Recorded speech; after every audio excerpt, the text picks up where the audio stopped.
guys? Welcome, misfits, to this episode of Midnight Ranting. SuperStraight.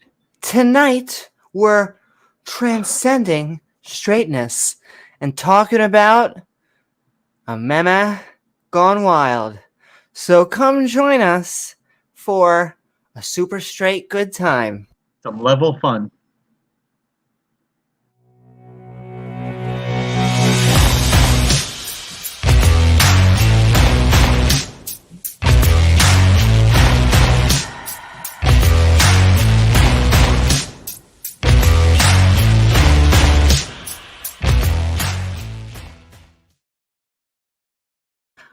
Woohoo! I want to guys. thank everyone out there. Hi, guys. Welcome for to the joining party. us out there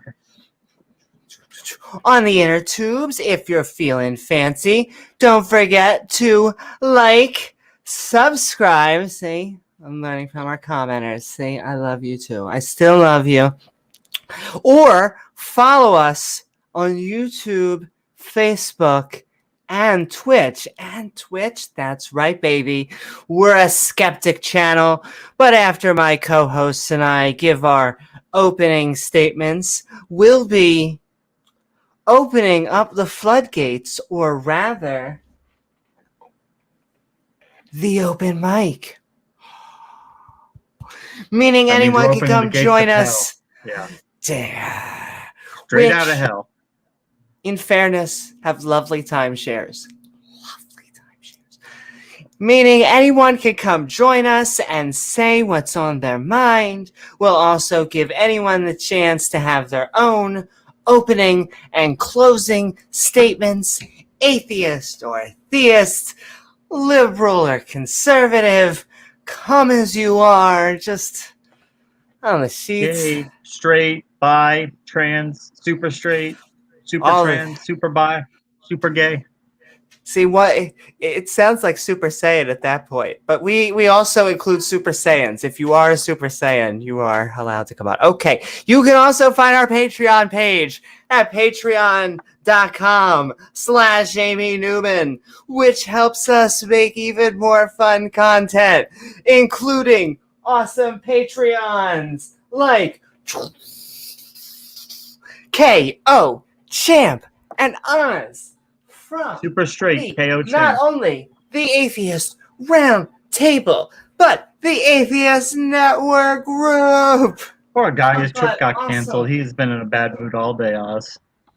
Oh, well, sending love out to Oz, but also sending love out to Ian. Thank you, Ian. Thank you so much, Ian. But also, hi, my moonlight. Uh-oh. Hi, my baby. Uh-oh, here she goes. Here she goes. But Every also, I know, I try. Yeah. It's these darn YouTube these censors. They like to try and censor everything you say. Damn you. And the FBI. Damn you, FBI. All right. But also a grumpy old You guys heard that, right? I felt it. What? I felt it this time. Exactly, right? A grumpy old... I'm glad I get to say my mind on YouTube. All right. Always. But also... Diana, I like the princess one. I'm sticking with this. Diana Smith, thank you so much, Diana. And oh my gosh, I should have my little Bible. So we're just going to imagine that I have a Bible, and we're just going to go like this. Thank you so much, Pat. Pat Lowinger. Woohoo. But also, I don't know, but Dale Pastel, sending love. Thank you so much, Dale. And finally, what a great crew. I know. Last but not least. See, I feel like I need something fun. It's just Minecraft for now works. Do. Thank you so much, Scott. We're just gonna pretend we're in Minecraft. Hi, the Duke. Straight out of Genesis. Woohoo! So thank you so much, Scott. And lastly, don't forget to like, follow, or subscribe. Hit that all button icon so you can get reminders and see our premieres or join our live streams. And with that, Dun dun dun. dun, dun, dun. Oh my, this is right where I guess I want it. All right. Super straight. What the hell? First of all, I blame Twitter and TikTok. If it wasn't for social media, this wouldn't be an issue. Then again, neither would this lovely podcast. And if you also this fine, lovely audience, which once again, I love, love, love so much. Anyway, so what is Super Straight? A viral video somewhere in Gen Z land. And if this meme was a Pokemon, it would have evolved from an attack helicopter.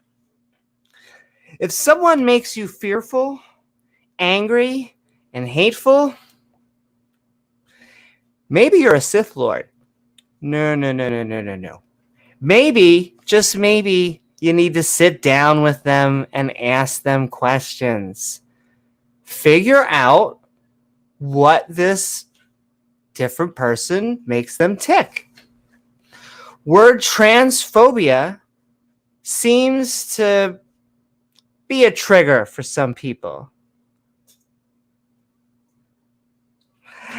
So instead, I have a simple test. I call, am I being a cunt? You see, someone who is transgender right in front of you, you don't have to pronoun them correctly.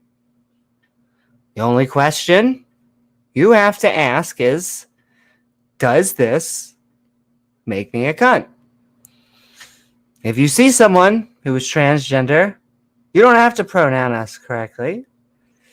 But my answer to the suggestion is, well, to the question, if the answer is yes, then my suggestion is don't do it.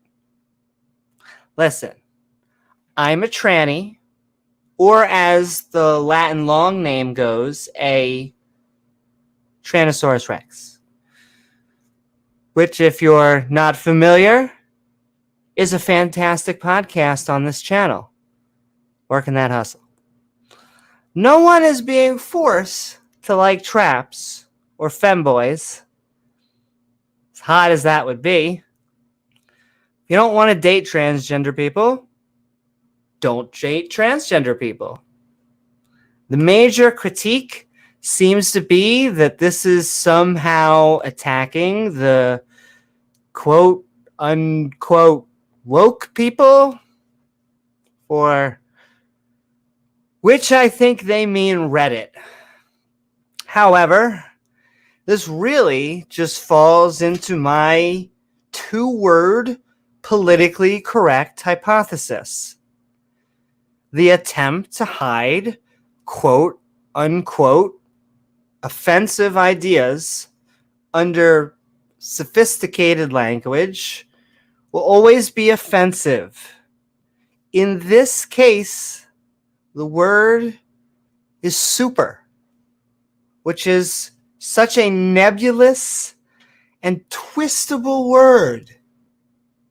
Atheists should be familiar with this when it comes to words like supernatural, which are hazier than an Alabama thunderstorm. What if I want super straight to mean someone who transcends straightness? So straight that I love all genders. Now, some of you may ask, what separates this from being pansexual or bisexual? Nothing. Only 50% more attack helicopters and 50% more girl dicks. So where does this leave us? As I said, if you're a heterosexual or otherwise man that doesn't mind turning the cheek, quite literally, for a cute tranny, then pound away. However, if you're a heterosexual man and don't want to date a transgender woman, just please treat them like decent human beings with an ounce of kindness, and we'll do the same. The same way, hopefully, you would with all human beings, no matter what dangles between their thighs. Did we end world peace? No. Damn it. Well, how about the Mimi war is over and everyone gets to have sex with the people they love? That'll do.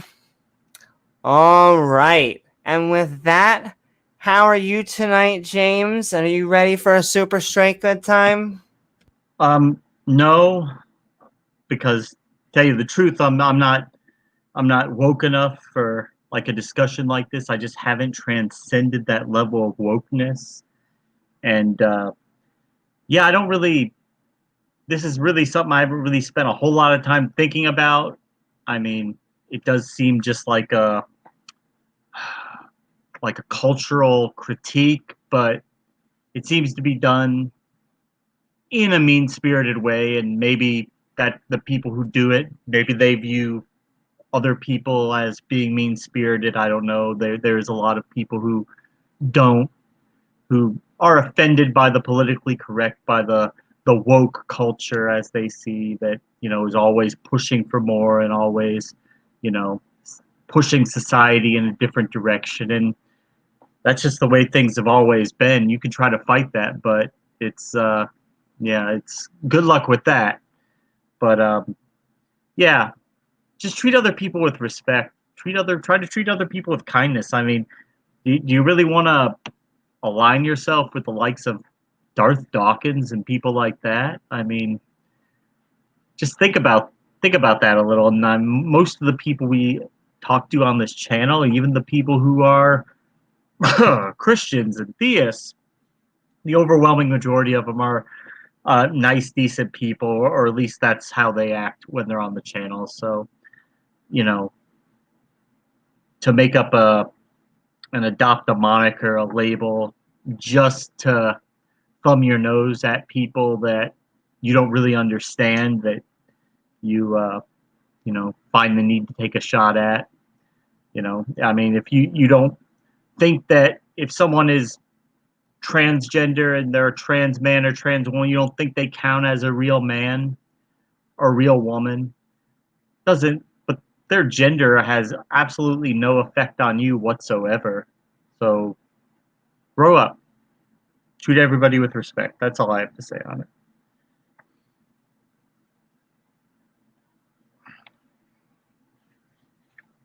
Amy. Oh, double. I do it every time. Yeah. Can you hear me? It's I hear ya. Zombieland. I have to, what's it called? Have to get out of double tap. And okay, with that, it was an interesting debate. I have notes, but before we get into too many or even any of them, we can send the link into chat. We're going open mic. It is 10 slots, but and first come, first serve, all just like a glory hole. First come, first serve. Ooh, didn't even notice this. See, we got 2 for 1 there. And okay, so did you watch the debate, James? I got to see parts of it. I did not get to see the whole thing. Yeah, I got to see parts of like the open discussion. I got to hear your question and whatnot. Woohoo! That's right. I did Did you get to watch it? send a question. Yeah, I thought it was an interesting debate. I feel like I would do completely different points from what either of them were talking about. Hmm. In some ways, they were almost perfect for each other because they were like the atypical, what the sides were supposed to give. And Yeah. I feel like it's both a waste of time from. I don't know. I don't even want to say both sides. I just don't. I don't under. I hate the. I hate. I don't hate, but the word super. I just feel like that word. You could just make it mean anything. Yeah. You're gonna supersize that. I'm gonna. Well, what does that mean? You'll find out. Side here, baby, and just pay me more money. Okay. It's you can. And I I'm mean, I sending thought that Vosh link in the did a good chat. job. Was that was the other opponent, right? Vosh. T Jump is, Yeah. but I don't think that T Jump is anti-trans. I don't think he's a bigot at all. Unless Well, I'm, Teach Up confused me severely. I mean, I almost wanted to save that, but ah, the more he got through that, I mean, we could talk about it more, but it just yeah, seemed like the less he is super. Okay. yeah. To do, and we are sending. I'm sending that right in there.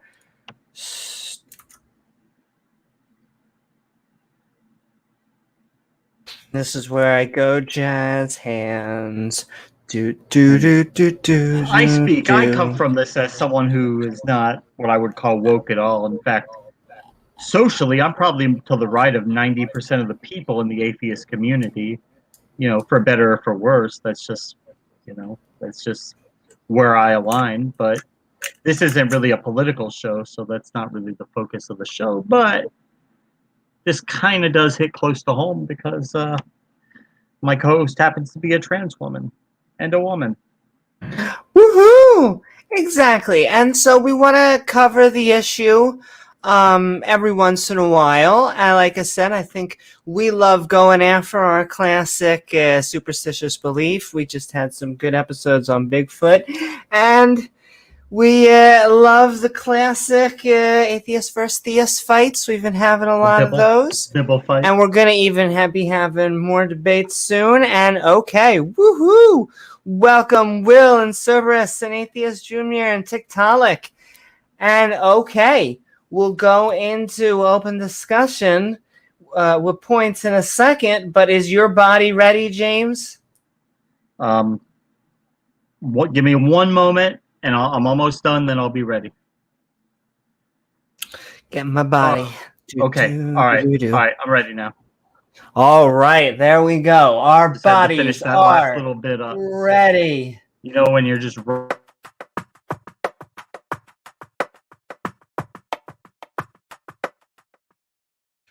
when you're right at that edge and you've been there for a while and you just finally walk across that threshold. Yeah. Right. Exactly. And welcome, Hey Pat guys. and Jason. But we are starting with Will. Will, welcome. As I don't play with HUD stuff at all. Will, we are midnight ranting on. I wanted to say it was hot a few months ago, but let's pretend it is right now. Super straightness. How are you? And what did you think about the debate or the topic itself? I heard Will's question. I thought it was a good question. Well, thank you. Appreciate that, I James.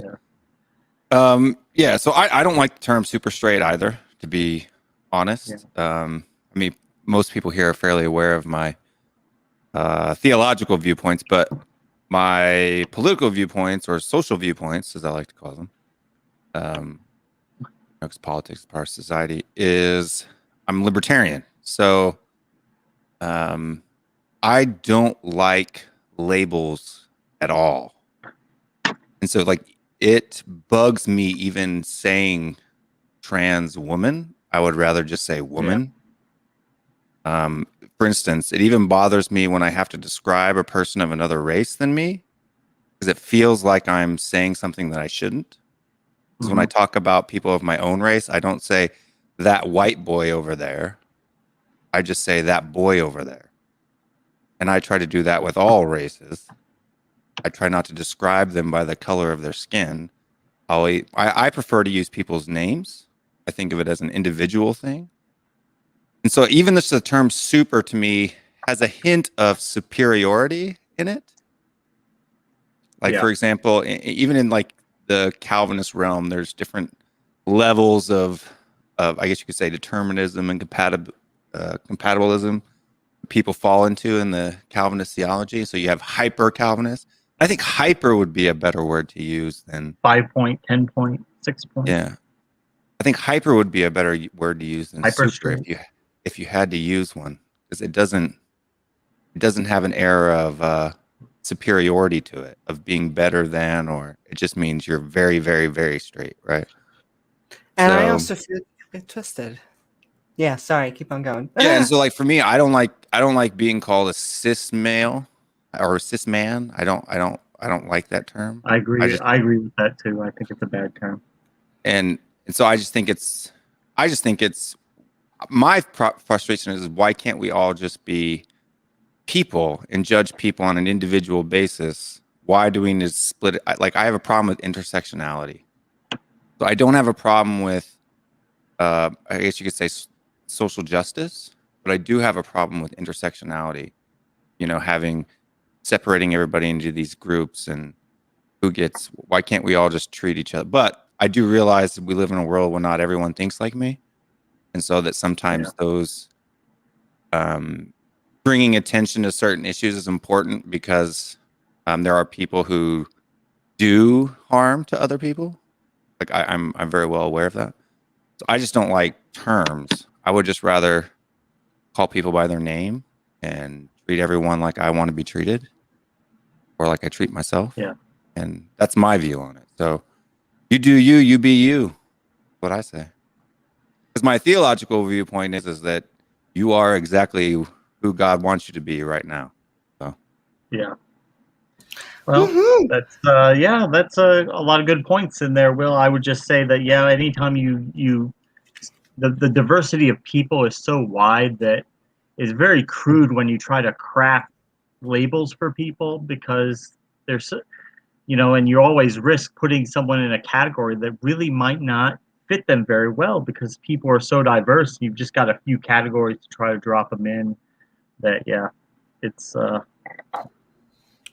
and it's funny, I wrote a note. People like individuals, yeah. One of the notes was your question about being cis.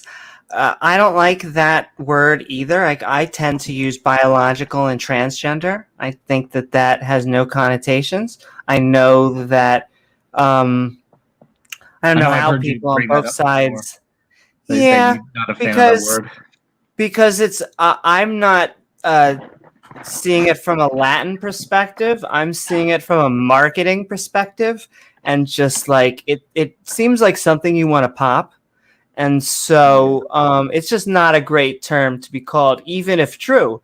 And so it's complicated. That being said, I still think, I think generally speaking, it goes back to my original point. As long you should just try and treat people nice, but that was nothing Will was saying. So thank you so very much. And we'll go back into open discussion in a second. But Cerberus. Yes, and if I pronounce people's names wrong, it's 100% my fault. I don't know technically how it could be anyone else's fault. It is your own name. But let's pretend that it could be someone else's fault. Cerberus, if you haven't heard their names, listen to the Bible study, then you'll get it. Yeah. I just want to say you are one of the few people on the internet that gets that name right first try. Oh, wow. Woohoo! Nailed it.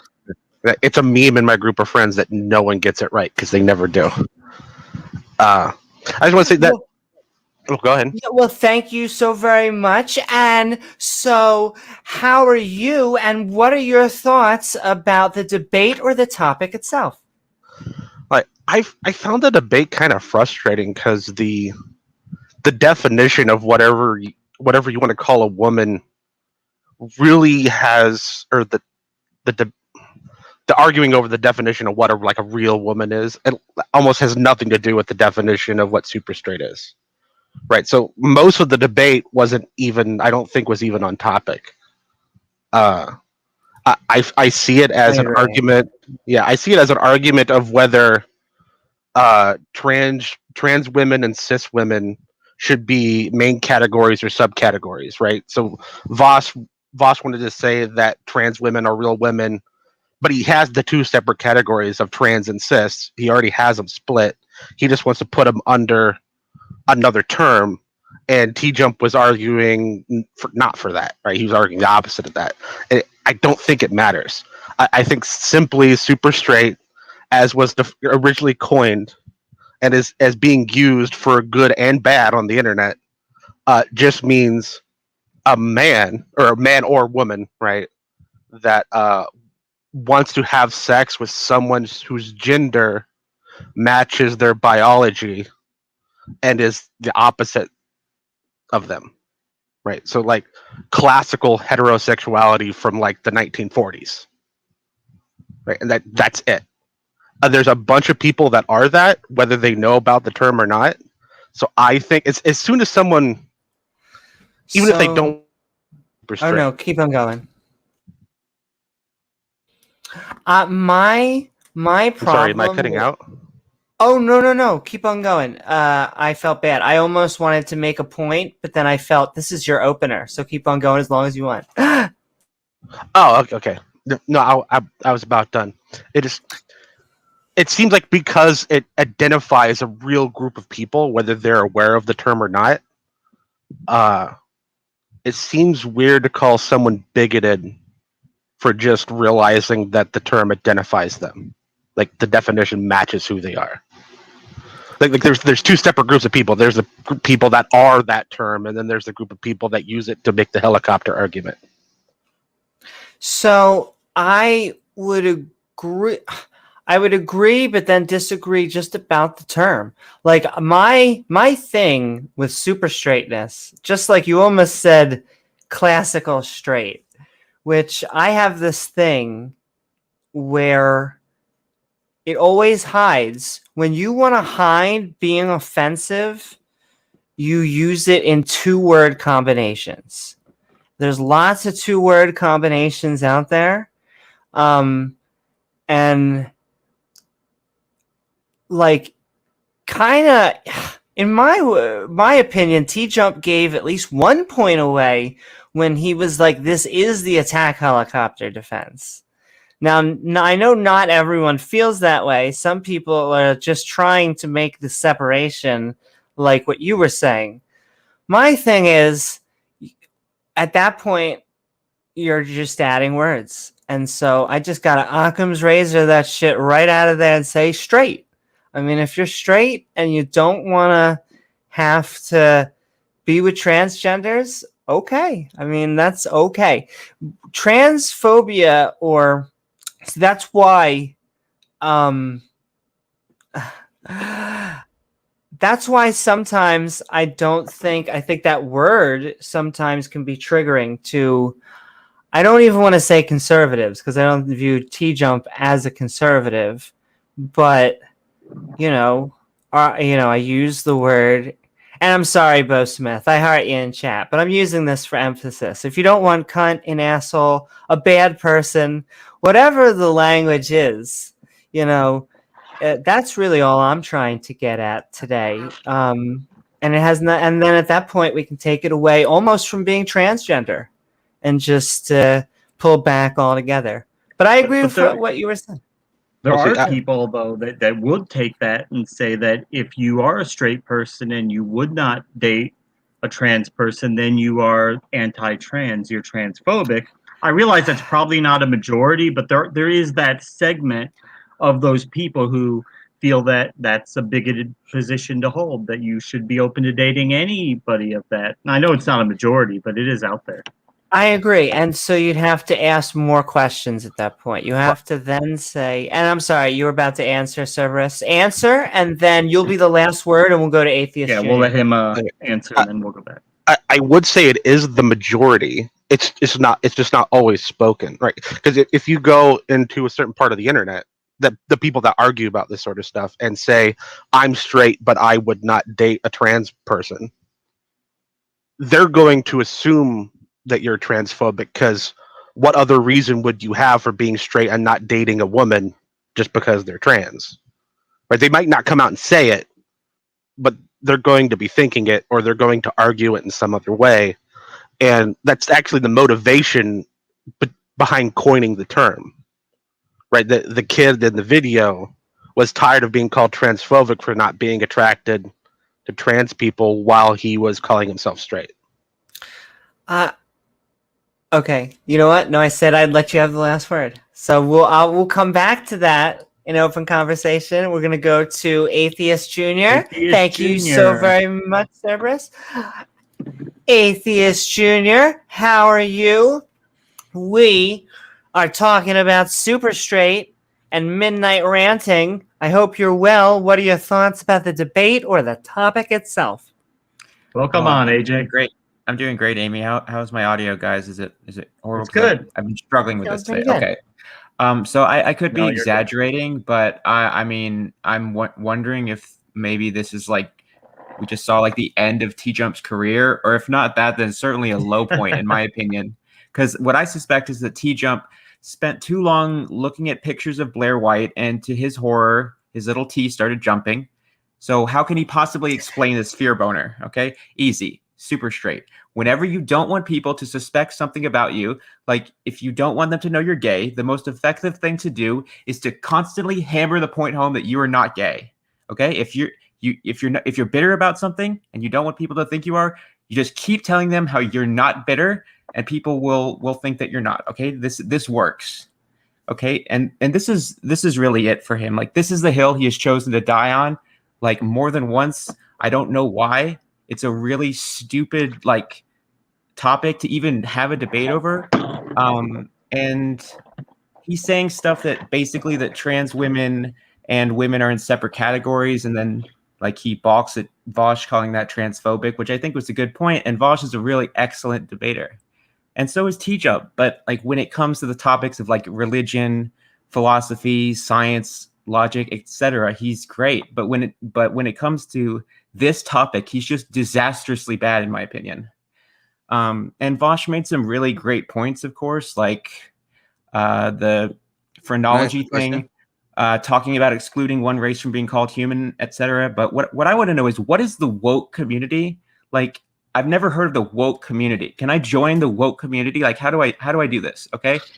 And I want to respond to, I don't personally really see anything wrong with labels necessarily, because with like LGBT identities, straight people aren't the ones who applied these labels to those people. That was something that the members of the community named themselves. And an example of this is like the term queer. For a long time, it was used as a derogatory term for gay people. Even when I was a kid in 4th grade, you know, we played Smear the Queer, you know, and real quick, to just responding to the thing about intersectionality. Intersectionality is not simply like dividing people up along lines of racial identity or like sexual preference.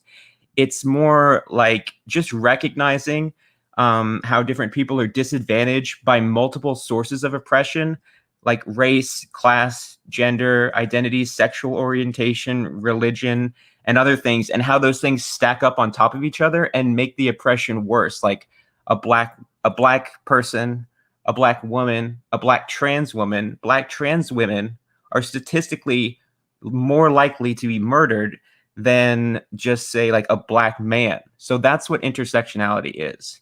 And I do think that clarifying the definition of trans women is important to the debate, because if a super straight is about a man not wanting to sleep with a trans woman, well, it's important to define what trans woman is in the context of the debate. You know, it's always good to get your definitions clear. And I'm almost done, but I just wanted to say, when Amy runs for president in 2024, I think her campaign slogan should be 50% more tech, helicopters, and 50% more girl dick. Okay. And I am super bi. That means I will fuck anything that is made up of molecules that have enough energy to vibrate, okay? And also T-Jump is also kind of a racist because he said rap isn't music. So, I mean, okay, I'm done. He said rap isn't music? I saw. Yeah. Yeah, which is a Ben Tonight, Shapiro or- hot take. So when Well, you're maybe he literally was saying the just same thing as joking. Ben Shapiro, it's like, no, he wasn't joking. This is I gonna be a love- bunch of. I mean, I maybe love you'd have to go rap. ask him, but It just depends too. on the rap. See, that just depends on the rap. That's just like all music. And okay, we're moving on to TikTok. And thank you so much, Atheist Junior. Sending hearts. And okay, TikTok. We are Midnight Ranting. Hey, guys. We got so straight. Apparently, we got super straight. No, totally. Okay. How are you? What are your thoughts about the debate or the topic itself? So I have two things to say about the debate.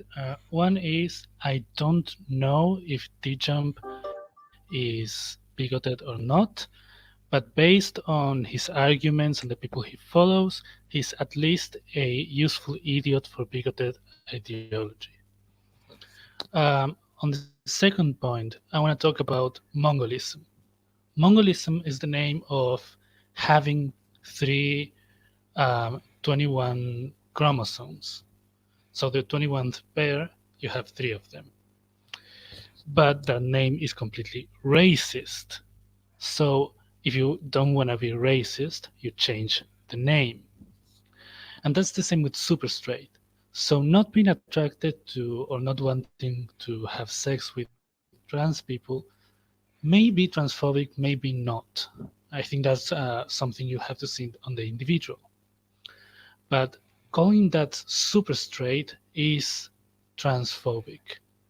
And I think I agree with Amy on that. I think you said that just now. And that's basically my thoughts on the matter. Mm-hmm. Thank you so very much, TikTok.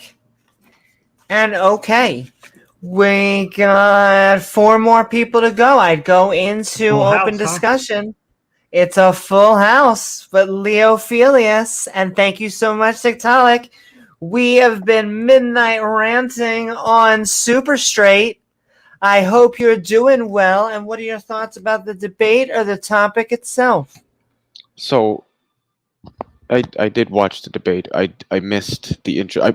I pretty much watched strictly the open dialogue. I watched a bit of the Q&A too, but yeah, I missed the introductions that they gave. yeah, the intros were but super I short, watched. so you didn't really miss anything. Okay. But yeah, I did watch the open dialogue and a little bit of the Q&A. Yeah, I definitely think if I had to look at this debate in terms of win-lose, I would say that Vosh won hands down. Outside of the whole win-lose perspective, I wouldn't really even say it was a debate. As Vosh said, T-Jump kind of gave Vosh the arguments he needed to defeat T-Jump's position. That's certainly what I got out of the debate. There were a few points that I wanted to touch on in the debate. The first one was gender as it relates to biology. T-Jump seemed to be making the argument that gender sort of... I don't think he was saying that there's an identity relation between the two, but it seemed that he was saying that maybe that there's a causative or a causal relation, which wouldn't be true. Biology does not cause gender, and gender does not cause biology. So it was just really, really weird to hear that, especially considering that, well, gender is something. Gender is, at least I would consider gender to be what's called normative, which essentially means that there's some standard which prescribes oughts. So if the standard for you is, you desire to be a man, then there are a set of behaviors or characteristics you ought to engage in, and vice versa. So to reduce gender to strictly biology is just it's not necessarily incorrect, but it's inaccurate to do. And I think Vosh rightly pointed that out when he said that when we determine gender, it's not just biology. There are numerous social factors that play into that determination. And the thing is that gender and biology, that there is a correlation between the two naturally, but gender does not consist in biology. Gender is not, or rather, biology is not essential for defining gender. The other thing that T-Jump mentioned that was just a really bad point to make, in my opinion, was his claim that super straight people, whatever that even means, are somehow marginalized because some porn star didn't want to fuck a trans chick and so it got fired. I don't think T-Jump understands what marginalization is. One or even several people that belong to some particular demographic being punished for something does not mean that that particular demographic is being marginalized. When we talk about marginalization, we're generally talking about things like patterns, that there's a pattern of that certain particular demographics being targeted or suppressed or oppressed in a particular manner that's generally systemic. We don't see that with cisgender or heterosexual people. I mean, we don't. That's just not the case. So this idea that people who are super straight, again, whatever that means, are marginalized, it's just false, and it seems that T-Jump missed the mark on what marginalization is supposed to mean. I also think Vosh was correct in pointing out that T-Jump seemed to be jumping back and forth from one position to the next.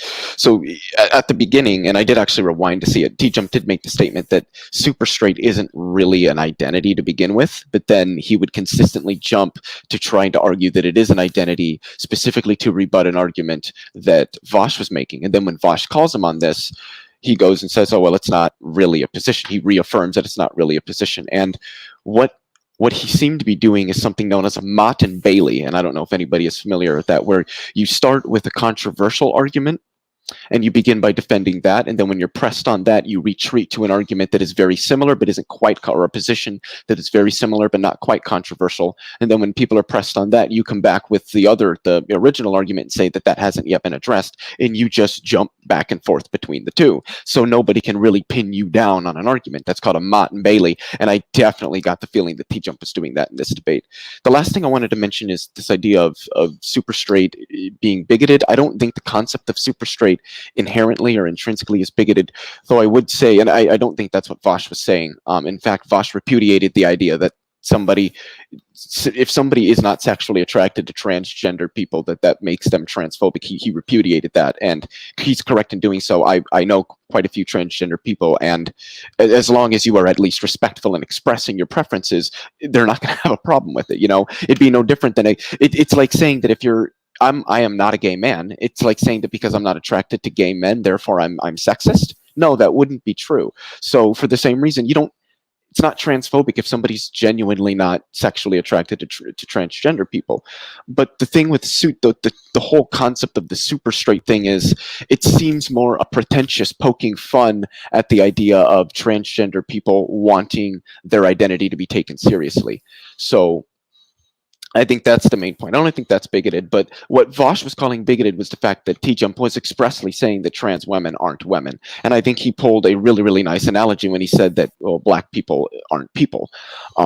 T-Jump tried to rebut this by saying, oh yeah, but I'm not saying there's anything wrong with transgender people, which is ultimately beside the point in my opinion, because even if somebody said to me anyway, look, I have absolutely no problems with black people. I think that they're great. I'm not saying that they're in any way inferior to white people. I just don't think that they're humans. I'm still taking that as racist. I'm sorry, I am. So that was the thing that I think Vosh was pointing out as being transphobic, at least. I mean, I would argue that it is essentially analytically transphobic. It is by definition transphobic, but I don't think super straight is. I don't remember Vosh saying that specifically super straight was what was bigoted. So, but the thing with this whole super straight concept and idea that's going around is that it contributes, as does the statement trans women aren't women. It contributes to the continued marginalization and otherization of an already historically marginalized community, which just plays into transphobic ideologies and positions, so that if somebody is advocating for something that does that, even if they aren't themselves transphobic, they're contributing to it. And I think that that's a major problem. Woohoo! Thank you so very much, Leo. And yeah, I think I wrote some of the points down that you were talking about, and I really want to go into questions that I think also Atheist Junior was like, what is the atheist community, or not the atheist, what is the actual woke community? Because I don't think anyone actually got an invite, but and we are going to move on down to Pat. Pat, thank you so very much. Pat,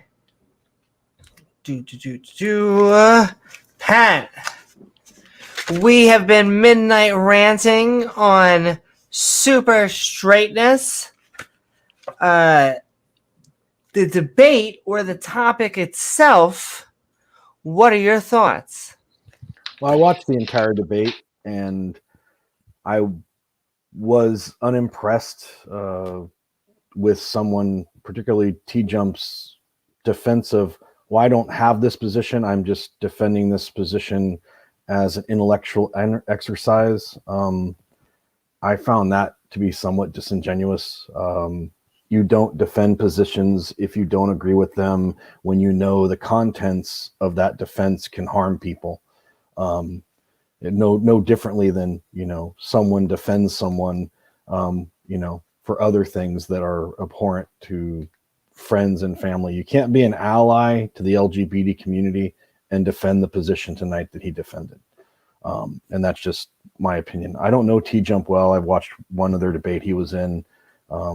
I won't spend any more time actually engaging with him.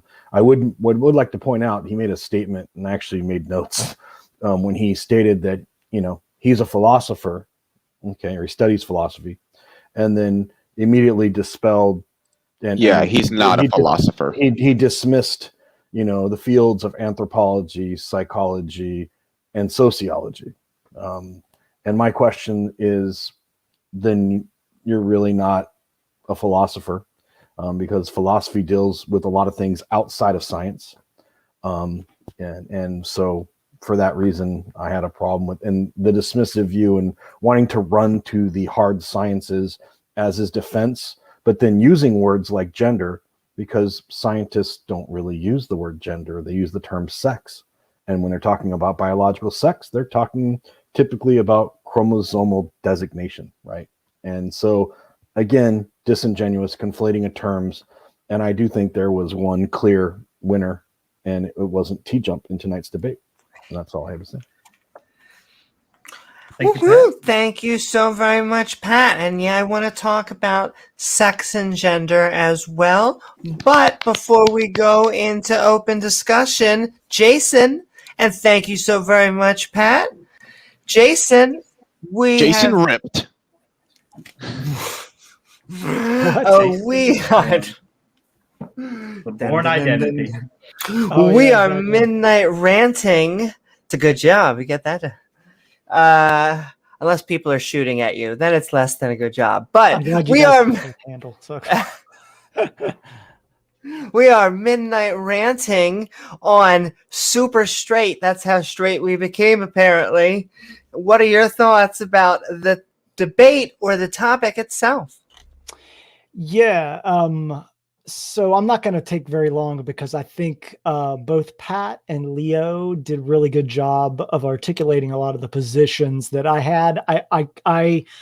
I'm somewhat biased in that I think pretty highly of Vosh and his positions. Comrade. Yeah, exactly. Yeah. Thank you. My comrades. So I think that Vosh did an excellent job. I thought that T-Jump, like Leo had mentioned, was essentially going back and forth from different positions. And the super straight topic has always kind of irritated me because of the same position I think Vosh brought up, which is that it seems to be a subtle dig. It's saying, I'm not just straight, I'm super straight, in that somebody who may be interested in a trans woman isn't really straight. They're,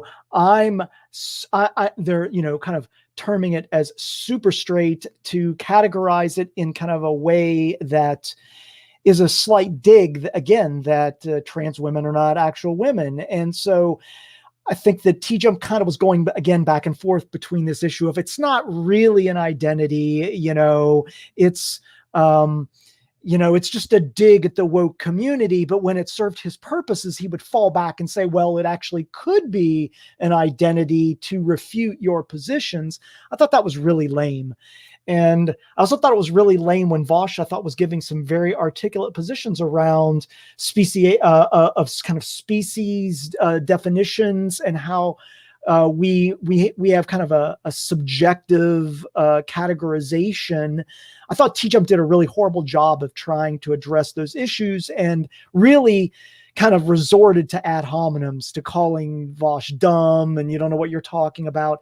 That's kind of what T-Jump does a lot. And I used to like T-Jump's position somewhat because obviously I'm an atheist, but I feel like he has really devolved, and that his positions, he's not able to actually have an objective view that maybe he's wrong on a particular position. And then he starts to fall into these kind of old classical debate tactics, which make his position look really weak. So I'll just conclude at that I thought that overall Vosh won the debate. And I also think that naturally he won the debate because I feel like he had that this argument about the super straight position is a very difficult, untenable position to argue against, because I don't think it's really a legitimate term to use. So I'll stop there. Mm-hmm. Yeah, I think he gave, once again, that was a really weird legitimacy point when he was like, oh yes, it was an attack helicopter. But we'll talk about that in open discussion because Marshall, we are Midnight Ranting. We're Marshall, getting... is that the last one in the studio? That, and then, oh wait, I think Atheist Jr., did he have his... He had his opener. Yes, so yes. So we'll add him back in a second. So I'll go like this, boo-ba-doo, and then go like that, boo-ba-dee. And okay, Marshall, how are you, and what are your thoughts about the debate, the topic? We often ask tacos. That's going to be a double entendre on this subject tonight. But any of the three? Tacos or hot dogs are fine with me. Woohoo! I don't discriminate. No,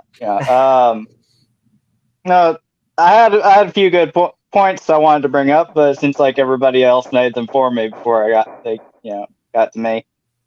It's just really weird, like why T-Jump would put so much effort into defending a position that he doesn't even, really seem to hold or identify with. I mean, he admitted that he would date a trans girl, so I mean, obviously he's not super straight. But I was so good at yes. That is one of my cards. I'm sorry. Continue. Then there is one small point. Another thing is like by trying to differentiate between straight and super straight. In a way, if like say a straight guy who doesn't want to identify as anything but straight, and he happens to be in a relationship with a trans girl, well. That is kind of like, that's like saying, well, you're not really straight, and that can be harmful, and it just seems like he's got some really kind of rigid thinking, which, is, maybe it's why he, tends to favor the harder sciences, but it's like biology is too soft of a science for him. He doesn't seem to grasp that like species is a fuzzy thing. It is, there's no hard lines to be drawn even, unless you have a completely isolated population, you can't, we have growler bears and, who's to say whether, two populations form a subspecies or a species, and he said like human is a thing like that, but then people disagree about, well, okay, what do you want to call human? Or is it just Homo sapiens? Is it Homo neanderthalensis? Is it Homo erectus? What about Australopithecus? It's like a very rigid kind of thinking. And I think even with stars, there's a continuum from, other planetary type objects to, where do we draw the line of like this is a star? I don't know exactly where it is, but there, anything like that, their categories have to be man-made. The star has to have fusion occurring in its core. Right. But there is, I don't know if there's I don't know the mechanics behind it, but you know what I mean. That's still kind of an arbitrary thing that we picked out. I'm not saying there's no such thing as a star, obviously. Yeah, that was another thing on the race. Was it the critical race theory debate the other night? They kept strawmanning the position of social construct as meaning not real. People get into these kind of rigid forms of thinking, and then TikTok made a good point about definitions changing, and if a scientific word turns out to be harmful, we can stop using it and use a different scientific word. And that was kind of my point with the question about so when the Anglo-Saxons invented the word woman, how did they know what your chromosomes were to test and see, and T-Jump just kind of blew over that question, and I don't know if anybody else thought anything more of it, but anyway, I'm probably gonna go to bed here now. Thanks for having me on again. Thanks, Marshall. Woo-hoo. Thank you so very much, Marshall. And okay, with that, we are going to go back into open discussion, and we can talk about the debate or the topic. Oh, I wanted to also point out that no, I don't know the Quiet Gorilla. Somebody last time was asking if I knew him. I think Aunt Jer was like, "You're definitely his son." I have to look the person up now. Woohoo! Sending love out to Aunt Jer. And okay, guys, we had a lot of coming up with the funny puns. Look, that's not punny. Oh, and also if we're stating our own identification, I'm also super bi, but that other guy, what's his name, atheist or whatever, he's a goddamn liar. That's not what super bi means. Super bi means you have to be exactly 50-50 attracted to male and female. So if you happen to feel attraction to a female, you have to immediately go out and feel attraction to a male. And unless it's non-binary, and then they count as, Has They're to be neutral. Like a magnet? Yeah, you have to keep the balance, though. Otherwise, you lose that label. I'm not super bi, I'm mega bi. How's that? I'm not going to use that'll work. I'm not going to use the super word. Giga. Giga bi. like- yeah, exactly. Right. Nathan feel Thompson. like you guys- I'm quasi-straight then, okay? Is that a strict 1-for-1 ratio? I Because that limits some group dynamics and I think you guys Well, just became Sonic I think villains. femboys but count okay. like 3 for 2, but then, yeah, there's complicated. I have a formula written down somewhere I can show you. It's a good song. post it on the internet so we can all inspect it later. Right. It's similar to the TMI ratio, but Cool. I mean, we've done dick math on this channel. We can do queer math too. There's gonna be nothing wrong with that. Dick math. That's right. right. And then also, if you're dressed as a girl and you have sex with a guy, then that counts as straight. I think. Leo, how many 15-foot whale penises like where can we're light going with travel that. in 1 hour? And I don't mean, know an hour. I don't know. I remember. I think it was like 67 million a second. Mm-hmm. Yep, the Am speed I- of light is 67 million 15-foot whale dicks per second. That is a lot of whale dicks. That's a lot of whale dicks. So I think to stay on topic, Whales I'm live gonna in have water. to play the bad guy. So I'm gonna defend the term super straight because on I don't know a single bi person. What? Breaking up TikTok. He said he doesn't know a single bad person. I think That's you cut okay. out.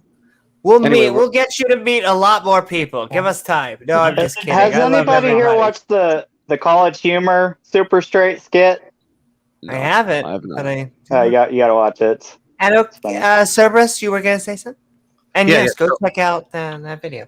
So I'm going to defend the super straight term because based on the Kinsey scale, right? Because on the Kinsey scale, people that are like a 0 or a 1, maybe up to like a 1.5 are considered straight, and people that almost no one's a 0, right? That's the whole point. But people that are 0s are probably the people that would never date a trans person. But I don't But think the why- scale has to do with trans, though. But my question, that- well, yeah, finish, go ahead. Marshall. Like, No, I no, don't no. think that. I don't know if a desire not to date a trans person is necessarily due to their innate sexual orientation. We'd have to do more research on this. But I mean, like Vosh pointed out, there are people that pass perfectly, where you would not be able to tell. If somebody chooses not to date them, I don't think you can say that it's because they are a 0 on the Kinsey scale. Not, you know what I mean? Like, and I think a 0 on the Kinsey scale could still be attracted to somebody who they know is trans. They could be. I think they could be attracted to them until they found out that they were trans. Well, before you guys continue saying the Kinsey scale has a 0, but there's no zeros on the. I think it's scale. 1. Yeah, I think it starts with 1. It But starts with 1. if I could just say, I think, see, my problem with that One would be is totally hetero. I was going and to 6 would ask be you. Totally homo. I was Yeah. going to say, I'm going to, instead of asking the question, I'm just going to assume the answer and say it out loud. I was going to say, what would you assume is super straight, which would be the 1? But see, in my argument, it's actually straight would be just straight would be the 1. And then bi would be in the center, and then gay would be over here. And then there would be somewhere actually between straight and bi that is often not talked about, and then there would be somewhere between bi and gay that is often not talked about, and so you would get this whole gradient. I've So, heard I you mean, you refer can to also- people who were straight ostensibly, but were okay with dating people who were trans as straight flexible, or I've dated them. Exactly. Straight but flexible, yeah. I mean, keep in mind that like you could even go. I mean, we all know this, that individuals who are typically the most vocal of like, I am not gay, I am super straight. Those are the people that actually do have some of those tendencies. Yeah, like Mr. Garrison on South Park. People, yeah, or like what there was a guy. Well, whatever. But there are all kinds of examples of people, who like politicians is completely heterosexual, vociferously are stating like, I want legislation that like prevents gay people from doing X and Y. And then what happens? We find out that they have lots of like homosexual encounters. So when somebody says, I'm super straight, I'm wondering if really what that means is that they are in that group where they're just professing this position of they are absolutely straight and they could never date a trans woman, but they actually do have those propensities. Can I summarize what the super straight argument is? So straight. Well, I want to clarify something real quick. Well, the scale does start at 0 for obviously heterosexual people, but his study didn't show any true zeros. I should say that. Yeah, because he called straight people like 1s, right? They're like 1 step up on the scale from the bottom. Well, 0 would be someone that identifies as completely heterosexual with certain psychological and social parameters attached.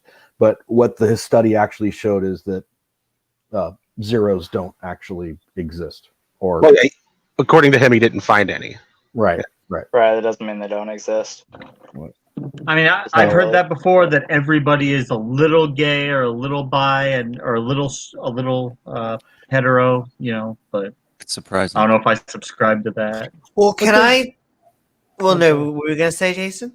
That there's your, I guess,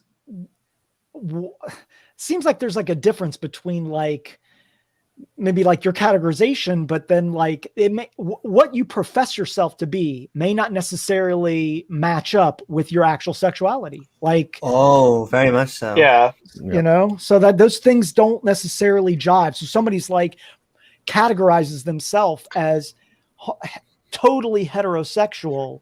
I mean, who are we to deny that identification? You know what I mean? Like, And if can I somebody just- says they're gay, or you know. Yeah. I'm not. I mean, people can say whatever they want to say and profess whatever. My only point is that in this particular issue of the concept of identifying yourself as super straight, as trying to disassociate yourself from like the trans woman perspective, as an example, it isn't necessarily. That's how you're professing your sexuality, and the fact that they're doing that in this super straight manner gives me hesitation to think that I don't know. I don't know what I'm saying. I mean, I'm not doing a very good job articulating it, but I think you understand. I think we get what you mean, though. Yeah. Okay. And I just wanted to bring up a point that I think was the biggest defeater for T-Jump's position, which I found confusing. That's the only word I could use for it, was confusing. Was when pushed a little, does anyone not think that T-Jump is technically super straight? It seemed like by the end of it, he was saying, look, guys, I am just defending a position that some people have, because if he could technically like a T-girl that is super attractive and be pushed over the line, doesn't that mean that he's not super straight, even by the super straight standards that they have just arbitrarily made up? I don't think he was ever arguing that he was super straight. I think he was trying to argue that super straight is a valid identity. Right. I guess okay. But the funny thing is he admitted in his opening that it's not really an identity. But I wanted to. I mean, it's not a bad thing because Which I is mean, odd, hey, I'm super straight. Like, I match the definition to the best of my knowledge.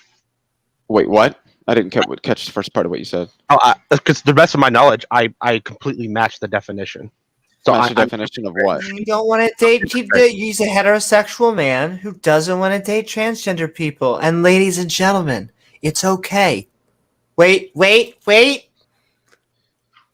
Yep, we're still good. We're gonna be good. What I wanted to do was explain why the term super straight is either harmful. It's both harmful and superfluous. And this is how I see the argument is, as Vosh was laying it out, is that either A, you can do what T-Jump did in the debate and admit that it's really not an identity, at which point you're just admitting that it is a pretentious jab at, like I said in my opener, that it's just a pretentious jab at the fact that trans people want their identity acknowledged and accepted. And I think that contributes to the continued marginalization and otherization of that community, which makes it do harm. Or it's that you really do think that it is an identity, and at that point that means that you draw a distinction between a woman and a trans woman, which means that you would fundamentally reduce your position to, you would have to commit yourself thereby to the idea that trans women aren't women, which is, you might not be yourself transphobic, but that ideology is inherently transphobic nonetheless. Or you could say, no, you do believe that trans women are women, at which point it becomes completely trivial to call yourself super straight, because since you consider trans women women, you're just straight. So you either are committing yourself to an ideology rooted in bigotry and transphobia, or it's a completely trivial label. So which one is it for you?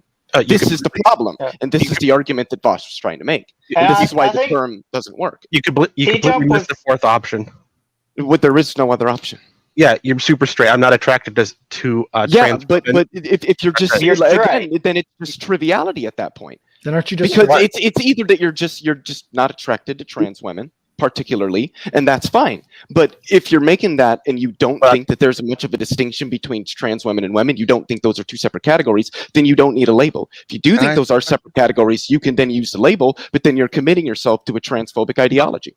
The labels already exist because the two categories are trans women and cis women, which can be both put under women.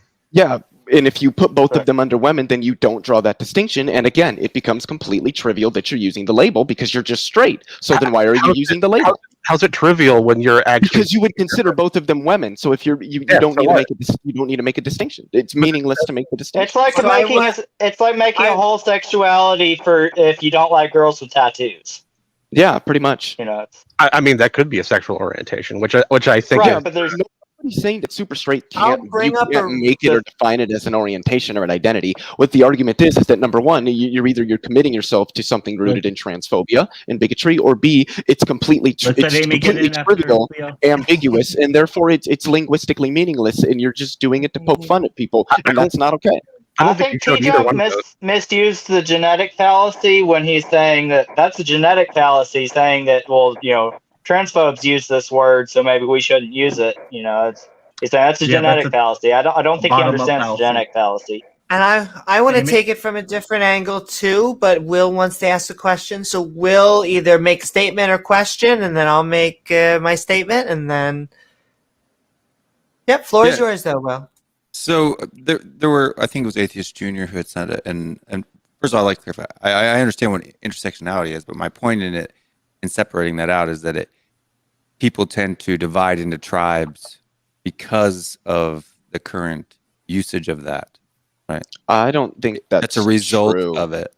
Intersectionality is an analysis of the way that our society is inherently structured. So the tribalism. Hold on. I agree with you. I agree with you that the tribalism is there, but I don't think the intersectionality in any way promotes it. I think it's a description of it and the socioeconomic factors that arise from that. Okay, That's all it is. It's a form of social Let him analysis. finish the idea before you try to correct him, though. Yeah, and so my point on that, on the intersectionality side of it, is that there are people who are thrown into that category who don't think of themselves as that marginalized people group, and so you're not respecting their identity for themselves by automatically sticking them in that group based on their physical characteristics or gender traits or sexual preferences. That doesn't really matter, though. I mean, a black person might not want to necessarily. I mean, they are black, but they might not necessarily want to be thrown into this category and be associated with all the oppression their people have faced. But the fact of the matter is they're still black and they're still associated with all of the oppression that comes with that. Whether they want that as a part of their identity or not, the fact that they are black means something in society, and in a lot of ways, it means something negative. It doesn't matter if you want that to be a part of your identity or not. That factor is still present, and we still need a way of analyzing that, understanding it, so we can address it. And that's what intersectionality is, and that's what it does. It's just a form of analysis. I understand it on a philosophical and sociological level, right? Looking at it from 40,000 feet, I understand that. But when you get down to the individual level, why does that person have to? Well, at the individual level, intersectionality wouldn't have quite as much of a meaning, because we are looking more broadly with it generally. Now, granted, there's always individuals involved when you're looking broadly, because the broad is made up of the individuals, but it's more of a broad social analysis. I would have to say in the current climate that we're in, that's definitely not the case, because you have people who are called, I think even Vosh used the term today, right? Self-hating, right? When he's referring to Blair White. Can I do my Blair White impression? I've done it before. Here we go. You ready, ladies and gentlemen? 3, 2, 1. That's very good. All right, I'm done. My point is, if Blair White doesn't want those labels or to have to follow a certain path that intersectionality lays out, why should she have to? Wait, intersectionality doesn't lay out paths. Yeah, but it does in the popular world, though. It may not on a philosophical or social. It does. No, it just doesn't at all. Intersectionality doesn't. I've never given myself that label. Intersectionality doesn't really exist outside of sociology. And if it does, why do people call, like, for instance, when Atheist Junior said that labels that they gave themselves, I'm cool with that. You call yourself whatever you want, but why am I automatically given labels that I haven't ascribed to? Well, it doesn't. The thing is, there's a difference between ascribing to labels and labels that are true of you, whether or not you choose to define yourself by them, like being black. I agree. Somebody, for whatever reason, doesn't have to identify with that. Somebody doesn't have to identify with the fact that they're trans, but that doesn't remove the fact that they are still that thing, and that still affects how they exist in society. Wouldn't that include with the word woman as well? With the word woman? Yes. With the word man. There are numerous demographics. I mean, if that you play need into this. permission to have a label put on you, then we can't talk about people at all. Yeah, exactly. You know, Call me Will. I can't go and I call ask you every Marshall. single American if they want to be called an American before I start using the term American. Yeah, Why and even can't I if you just call don't you identify Marshall? with being an American, if you were born in the United States and you are an active citizen and you live there, you're an American. You don't. Armed That border might not be a social part of your contract as identity, well? but you're still a part of that. You're still a part of the demographic, and you still matter when we Right. run polls and various things like that, because you are still a part of the demographic, even if being a part of the demographic isn't a part of your identity. That's Right, the but point. why do I have to strive Intersectionality to is that, not though? concerned. Nobody's saying that. So then why do Intersectionality. people call people race Intersectionality is not traitors and all that concerned with stuff? how you identify. It's concerned with what you are and how that plays into your place in the socioeconomic world. I think people Intersectionality is an anthropological and sociological modeling system. It's a macro scale theoretical framework. Right, but I'm saying then why are individuals? Well, my question isn't whether it's I understand that it's a philosophical and sociological 40,000-foot view of how things are organized. I understand that. My point is, why are individuals forced to operate in a certain Intersectionality way? doesn't force anybody to operate in any way. Intersectionality is just no, it doesn't. Intersectionality is just a method of analysis. You can say no, it doesn't. It doesn't do it. It's not a mechanism, my guy. It's not a mechanism. It's not operational. It doesn't do things. It's how we look at things. Right, That's it. It's a framework for looking at the world. Well, looking is a thing you they do. subscribe and they force people into certain roles, certain attitudes. No, they don't. They don't force anybody into anything. No, so wait, hold on. Are you saying that intersectionality is forcing gay people to be gay? No, absolutely. Okay, well then you're wrong, because that's what you're saying. No, you but would be saying intersectionality that you are is used as a forcing gay hammer people to be gay. to beat people who don't fit into a certain mold. No, it doesn't. And shame them publicly. No. See, you see, thinking that intersectionality is a social ideology. Same way that Christianity is used as a hammer to pull. No, Christianity. It's false analogy. Christianity is a social ideology. Intersectionality isn't. I think that's your problem here. You keep interpreting intersectionality as being ideological, not an ideology. Because it's not. It's a method of analysis. You're just talking past each other, so I'm going to cut in. That's why I'm Leo, telling him that he's completely misrepresenting what intersectionality is. You're talking about the sociological framework. He's talking about when someone puts, intersectional feminist on their their some media page. Right? That's irrelevant to the discussion about intersectionality. No, it's not, because that's what he's talking about. Then he's not talking about intersectionality. He's talking about whatever is going on the internet. That's completely irrelevant. Yeah, he's talking about a different usage of not an application of intersectionality. I'm not talking about the textbook definition of intersectionality. I understand the textbook definition. I have no problem with the textbook definition. Right? If you want to, like for a census or something like that, if you're using that type of a deal, if you're talking about social programs that need to be created in order to solve inequities in society or whatever, that's fine. But I'm talking about on a person-to-person, individual level. And I'm sorry if that makes no maybe sense. you don't necessarily Intersectionality is broad. I don't know what you're saying. Roll in, but there definitely are. We're not talking about intersectionality right now. Leo, let him talk. Well, what are we talking about? Let him. He's giving me nothing to part of the respond to. conversation. What do you mean individual based? That's not what intersectionality does. We're not even on the subject right now. Because you said that I'm a cis man whether I like it or not. Wait, do you identify you are genetically no? Are you genetically male? Yes, I'm genetically male. Okay, great. That's all intersectionality is concerned with. Again, as I already stated, intersectionality And you just take back what you just said there because you just confused yourself. No, I didn't. You said, am I genetically male? And I said, yes. You said, then you're cis male. Yeah. So a trans woman is also a cis male then, cis man. No, right? No. Or genetically, you said genetically, they are genetically male. Yeah, they're genetically male. So you said that because I'm genetically male, I'm a cis man. No, that's not what I said. I said it is because you're no, that's not. What I said is you're genetic. Yeah, you do. So go rewind it, pull it out. If I said that, I know I didn't. What I said is that the fact that you're genetically male is all intersectionality would be concerned with, really. No, I said, why am I? Are you transgender? Are you transgender? Yeah, no, the implication. Are you transgender? Hey, Leo, that's kind of. Yeah, the implication of your question did imply what he's saying. No, it didn't. I'm sorry. Continuing on, are you transgender?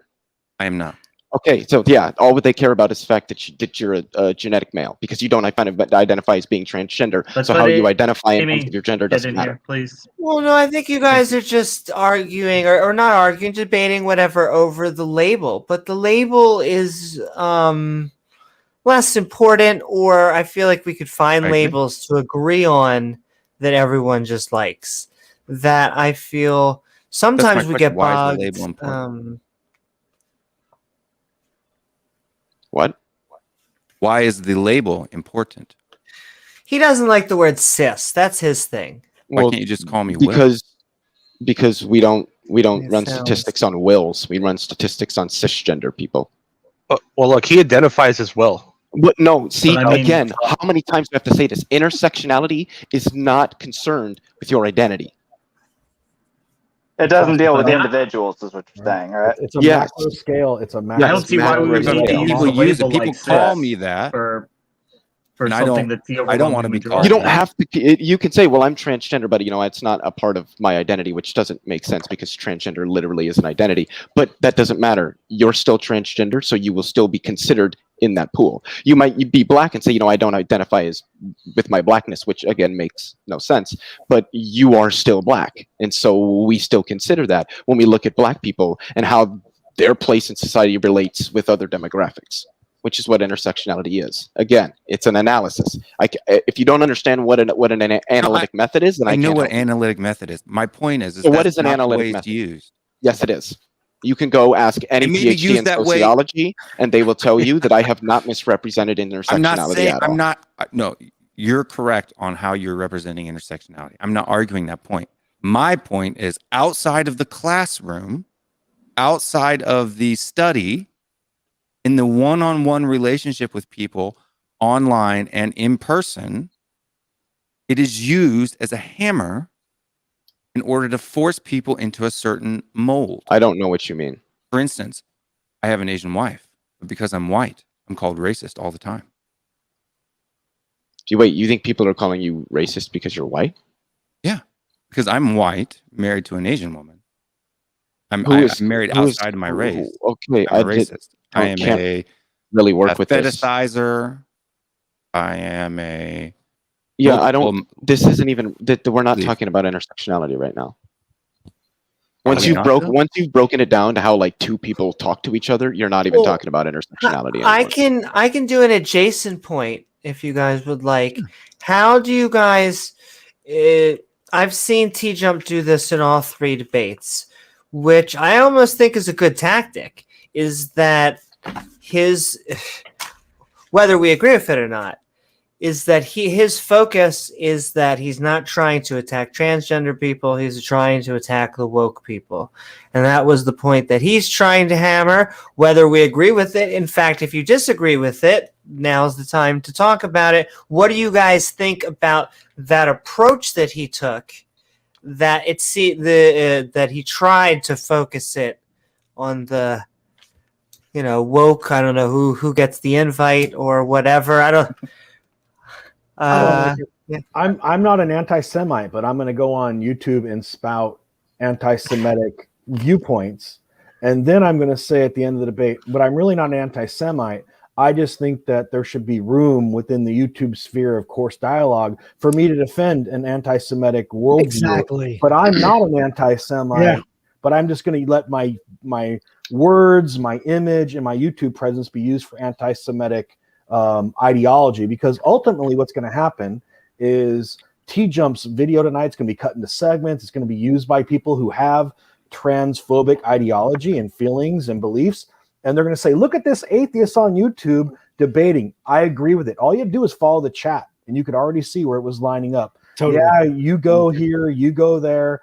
Now, whether or not he's a transphobe or not, he spouted and appeared to be consistently projecting an ideology that was transphobic. Now he says, I was doing it as an academic exercise to show another point, but the problem is there are certain viewpoints that aren't worth defending if you're not a member of that group, because you do more harm than you do good. And in this case, he definitely did more harm than he did any good, and I don't see any good out of it. But if his own statement was, I'm defending it for a intellectual, as far part of an internal intellectual dialogue.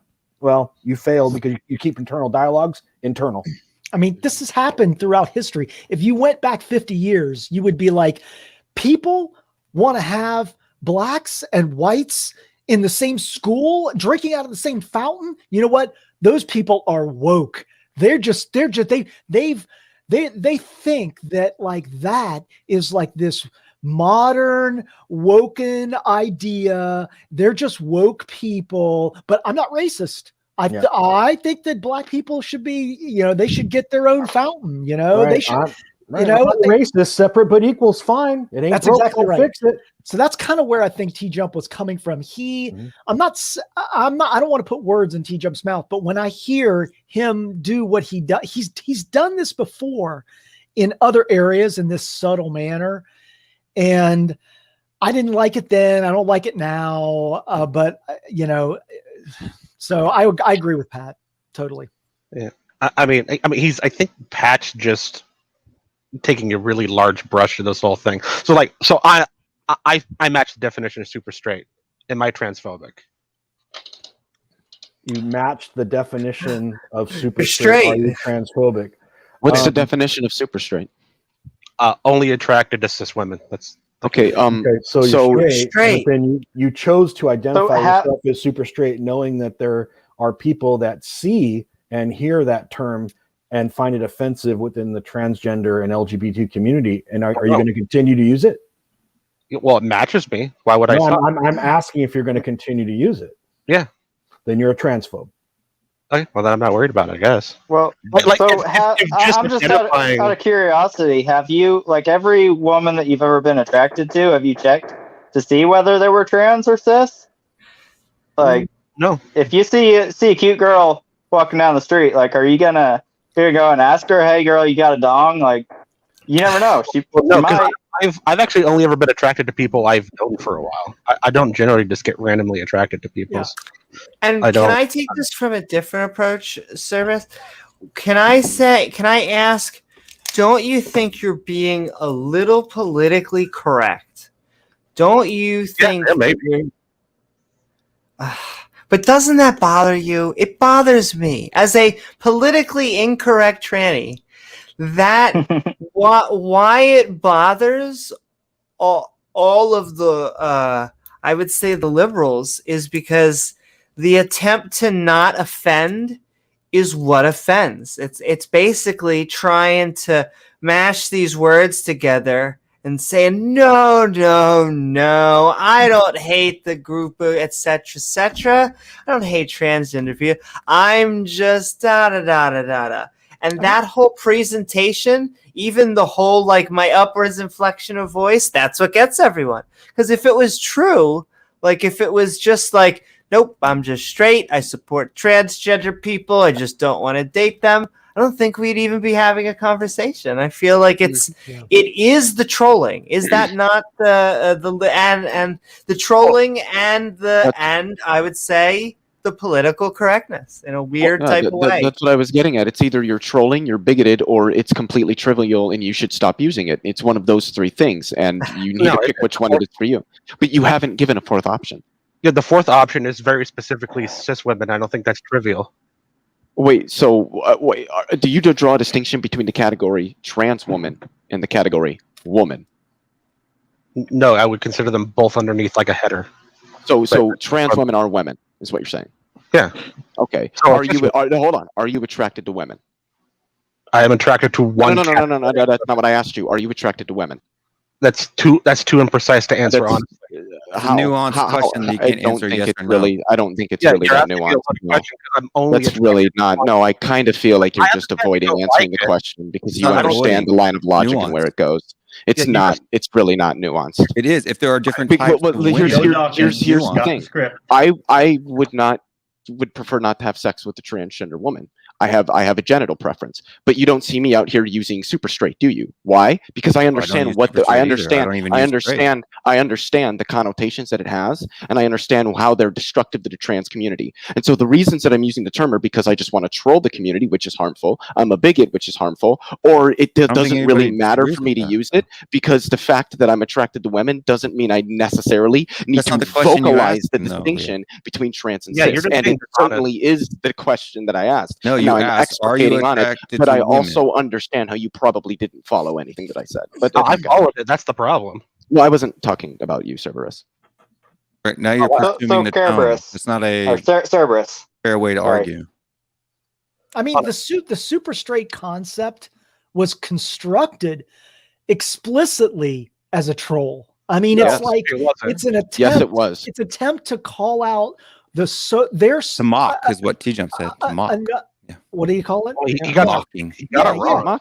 Yeah, exactly. It's like somebody's like, saying we see this woke community, and so what we're going to do is we're going to create this other supposed, sexual preference or whatever you want to call it, that and they doing it in a manner to explicitly try to show that trans women are not women, and that if we were actually having a sincere debate on this particular topic without the names that attempt to demean, then I can understand people having a conversation about like your own preferences, but the term is specifically meant to demean. And so I think you could say, look, I'm not attracted to trans women. I'm only attracted to cis women.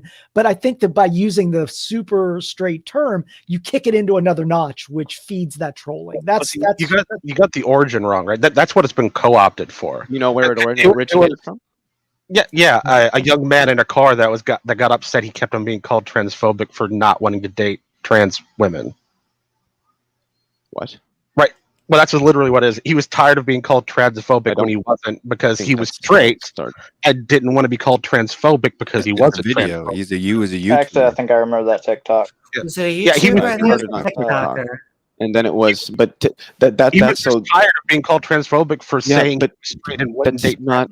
It wasn't a troll at all. Started. Yeah, it was. Why did it start? And the thing is, even if he didn't mean it as even if he didn't mean it as a troll, it was swiftly picked up by massive amounts of people on 4chan and Kiwi farms, and was utilized as a troll. So to continue to use the term simply means that you either sympathize with that movement or you just don't care enough to set aside this word that obviously has negative connotations. It would be much the same way saying, you say, well, I use the word because I fit the definition. Well, black people fit the definition of the word Negro, but we don't call black people Negroes in this day and age, do we? No, because even though they fit the definition, I mean, they fit the definition, they're black. Oh, well, that's just the word black in Spanish, but we don't use that word because of the negative connotations. I don't know how this point is lost.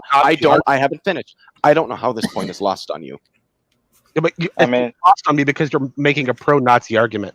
You're making an argument where Nazis should come out in full force, adopt any term that they wanted that you like to use, and this now you're just slippery sloping my argument. It's interesting that you mentioned that, because that's what they did with Super the etymology, or not the etymology, but the origins of this, you're right, are from TikTok, but then got picked up by the neo-Nazi movement. So it's interesting that what you're saying could have happened. It's like, don't use the word. Yeah, I'm not going to be pro-Nazi no matter how much you want me to, Leo. I'm sorry. Right, but I mean, people will draw swastikas and say, well, it's just a Buddhist symbol, when they're really, Yeah, you know what I mean?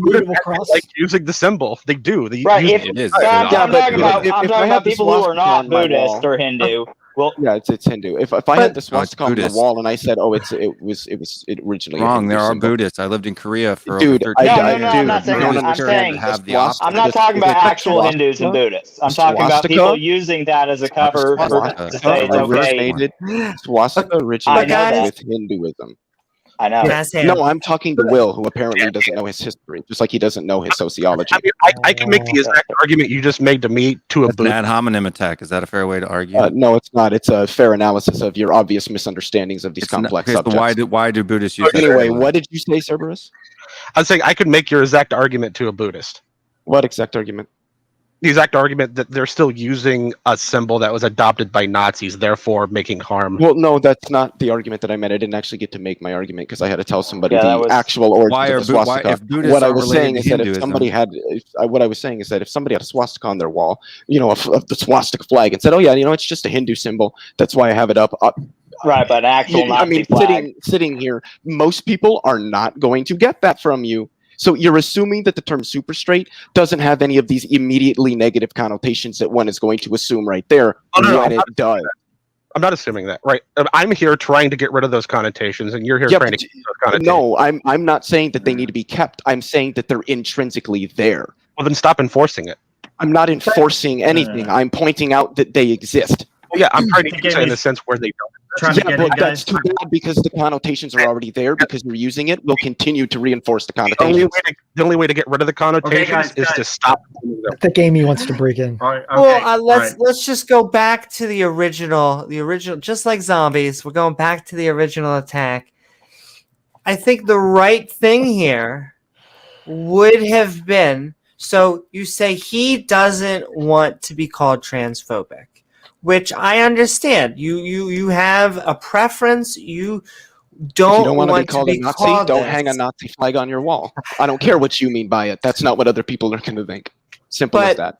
Okay. When we create a whole ideology around it, and you see, my thing is that 50% of them I've found, of like the for better or for worse, I've interacted with some people on Twitter, and I find that 50% of them think that this is a joke, and 50% really take this seriously. They're Like, hardcore. they are not joking, because I end up trolling. What I end up doing is I say, no, brothers, sisters, I am super straight. Thank you for letting me in. What I mean is I have transcended straightness, and I am going to have sex with everyone. That's what I mean by super straightness. And then I get people who get really, really angry. And once again, I think they forget they're trolling or something, and we get into very heated debates. And then I ask myself, once again, let's go back to the zombie moment, which is maybe we should just, he should say, look, guys, I'm straight. I support trans people. I'm a good guy. Don't call me. I'm not an asshole. That's all I'm trying to say. We don't even need to. That's why we get sometimes so caught in the labels. But that's the end of the day story, right? Right. Well, yeah. Here's the thing, though. If a bunch of people that just identify as super straight that aren't bigoted change the label, let's say level. Someone said level. I think Jane said level before we really got started. We started calling level, ourselves level, super level. Super flatter. Uh, Nathan Thompson. Super flat. As soon as we successfully established that term as the main term, the helicopter people would just co-opt it again.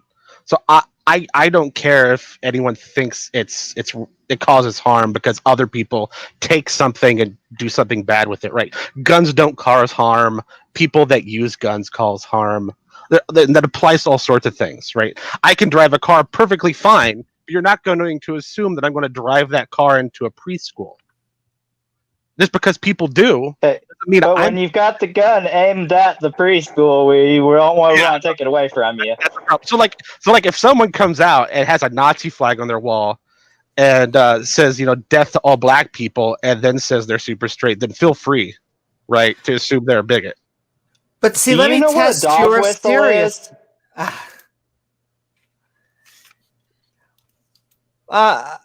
You can answer that, but then I want to. I think he probably does, but Do you know what a dog whistle is? Yeah. So you realize that you don't have to have a burning cross or a hood, to be a racist, right? there are ways that you understand the idea of a dog whistle, right? Yeah. Okay.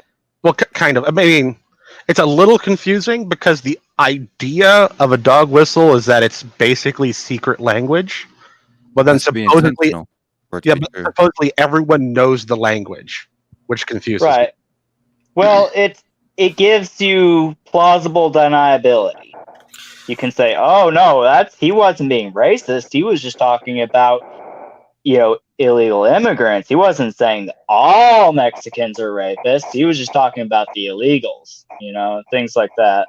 It's a way to try to hedge your bets and so, but the people using the term know what they mean. But anyway.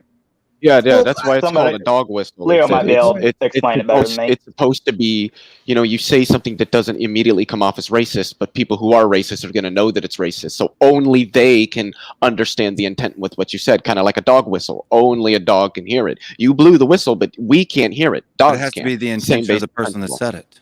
Okay, but like if Nazis start using the phrase "I'm a trans person" as a dog whistle, are we going to come in here and tell Amy? Wait, I don't know what?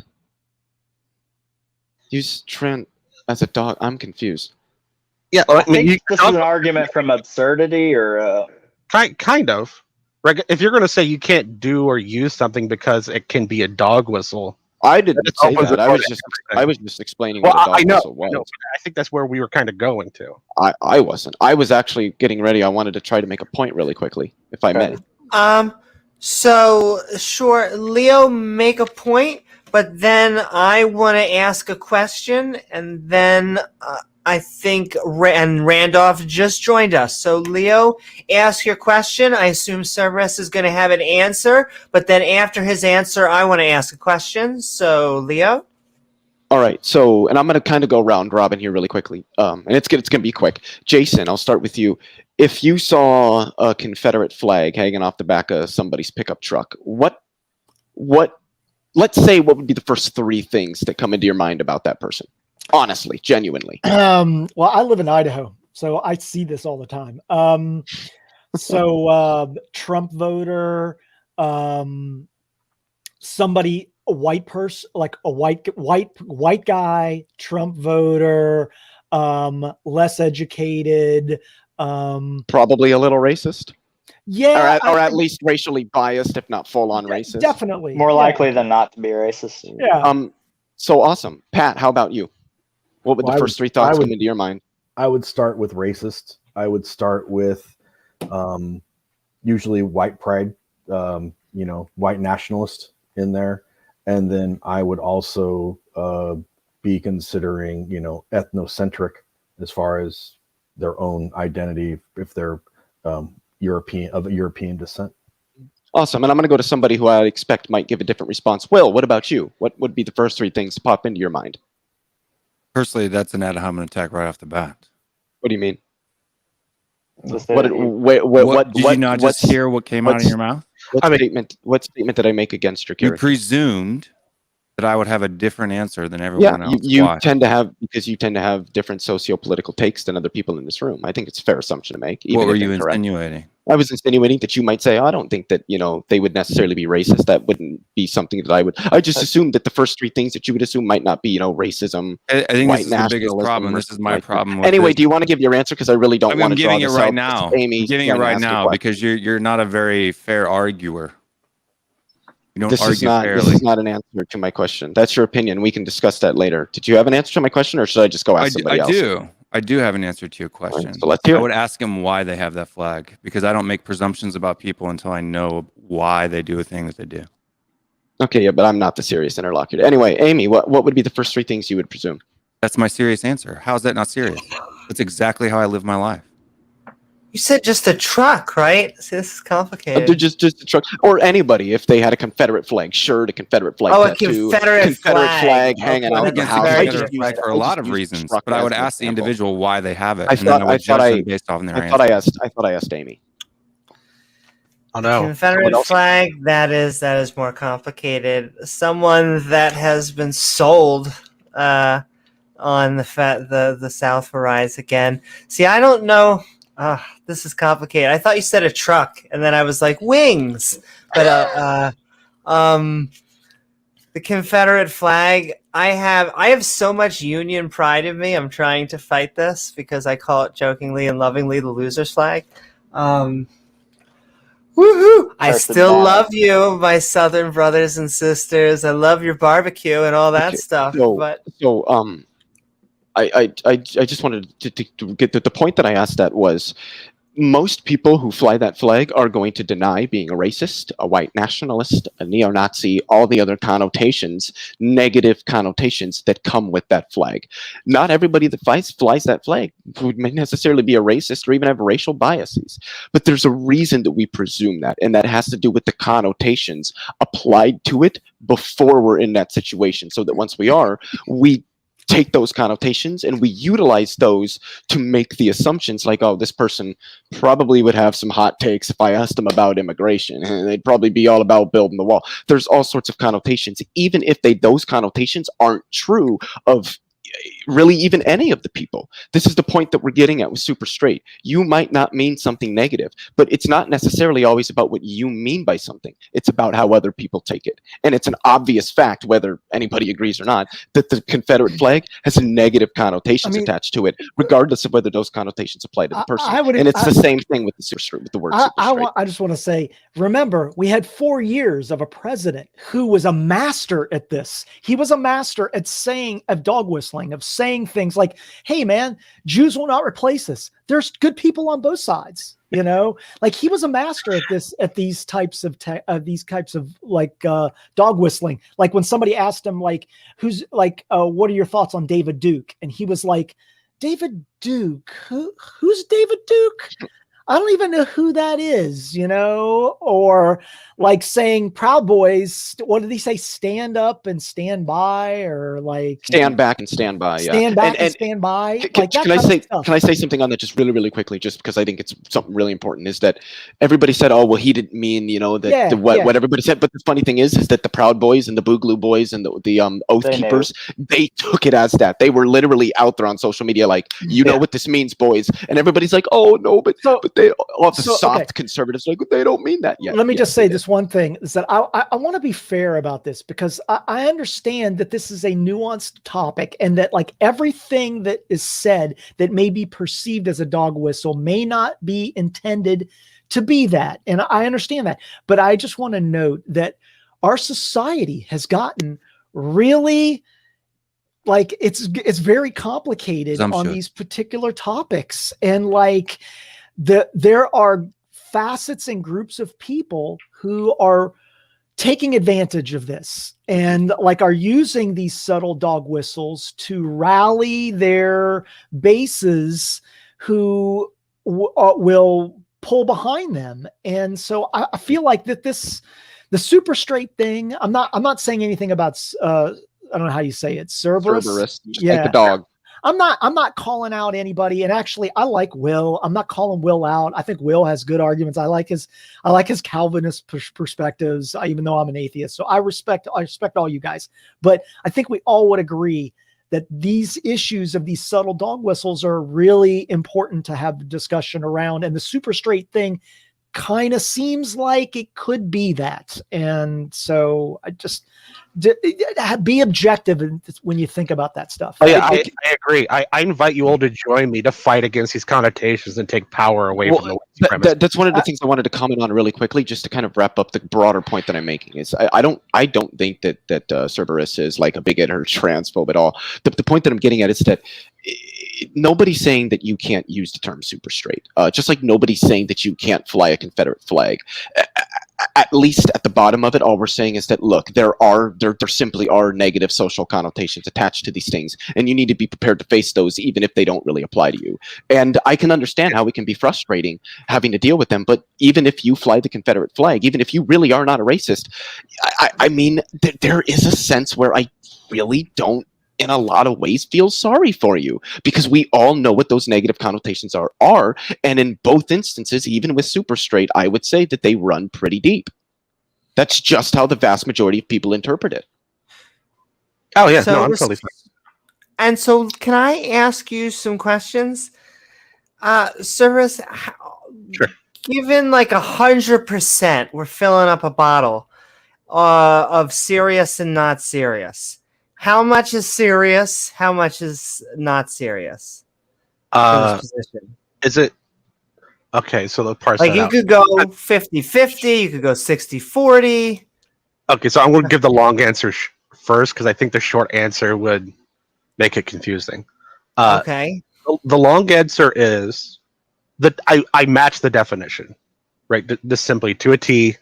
That describes me exactly. There are other people that describes, so it's an identifiable group. That's totally serious.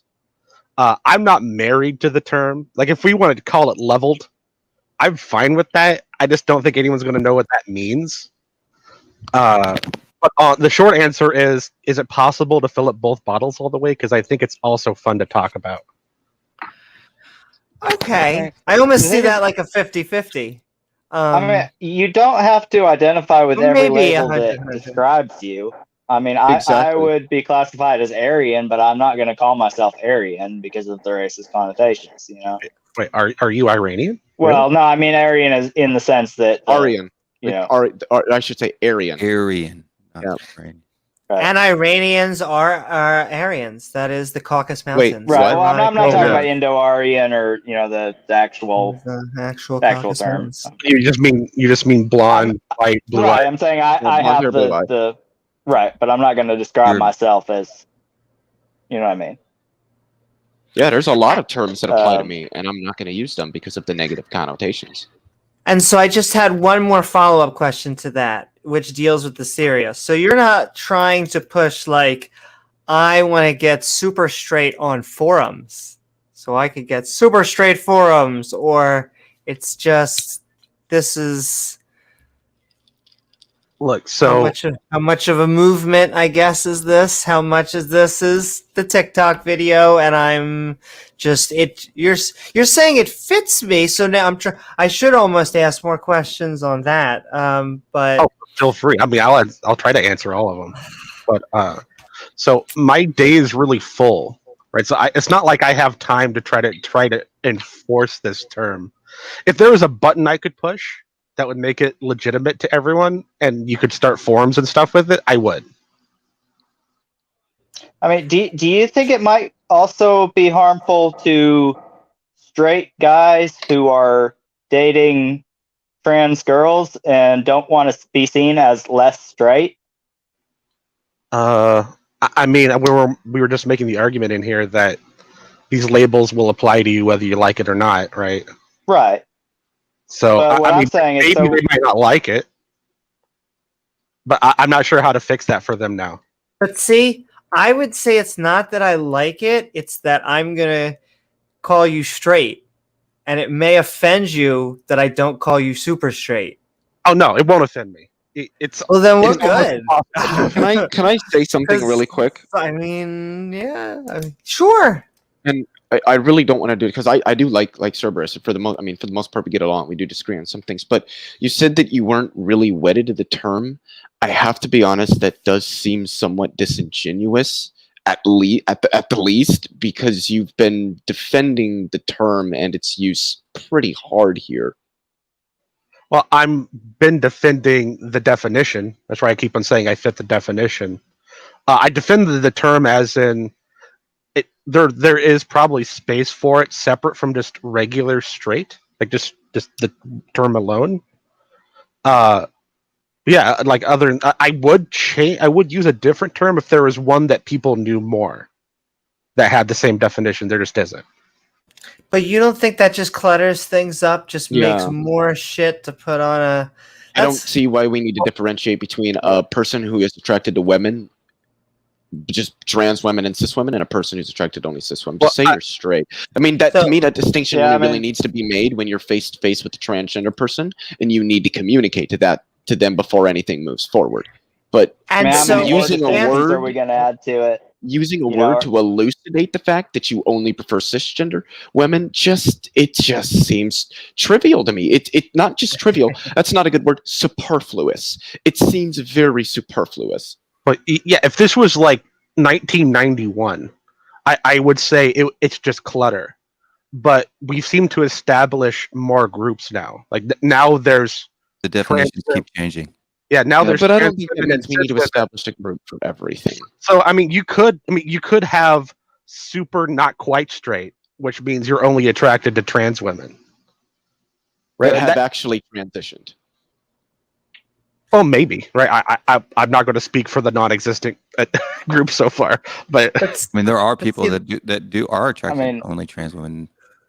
But you could say you're also super straight and you're attracted to everybody. That's the problem with super. You would say that's not my definition of super straight, but that's the problem with words like super, is that I can just change whatever it means and turn it into whatever I want. It's not actually the 0 or the 1 on the problem Kinsey with the labels. scale. I would say straight is.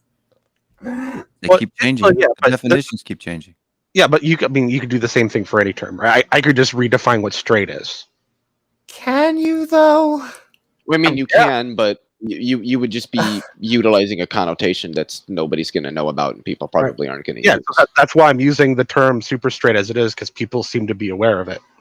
Well, I just don't use that term because it does have connotations, and they're generally negative, and I just don't feel that it means anything to utilize that connotation or that term in discourse at all. If I was near a transgendered woman and she did not have a vagina, I would express my preferences then and there. I don't need a word to tell people broadly that I only prefer chicks. I don't care if they're cis or trans, but as long as they have a pussy, I'm okay. We don't need words for this kind of thing. We just don't. Yeah, but I think you generally Because then we get into, you could be super straight, where you won't date trans girls that are pre-op, and then you got super duper straight, where you won't date post-op either. Like it's so. well, yeah, but I think what Leo brought up could be used for any term about sexuality. Right? I mean, you don't go around telling women or trans women or guys that you're straight. It just doesn't come up.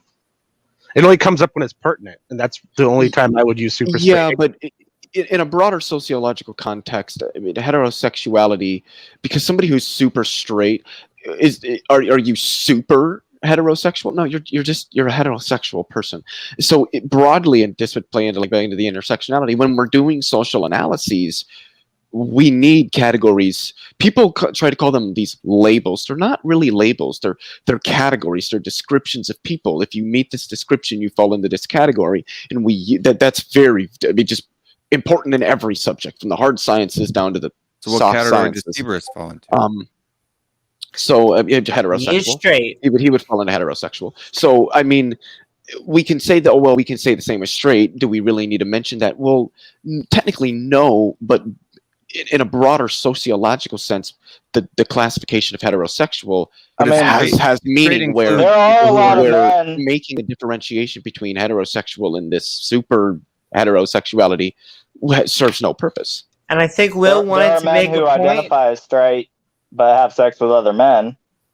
Do we accept their self-identified, their self-asserted identity, or do we go with the definition of the activity that they take? I'm not super straight. I'm sub-straight. No, wait. I'm really. Can I please just ask the question? Well, so Will's going to ask his question, and then we're going to get Randolph in. So, Will, the floor is yours. I just wonder if straight also includes men who are okay with dating trans women. What do you call the men that don't want to date trans women? Heterosexual. They're attracted to exclusively the opposite sex, correct? Yes. Then they're heterosexual. We don't need any. Straight. So straight does not include heterosexual then. Well, no, it's both. You're still heterosexual if you're. The problem here is we don't need any.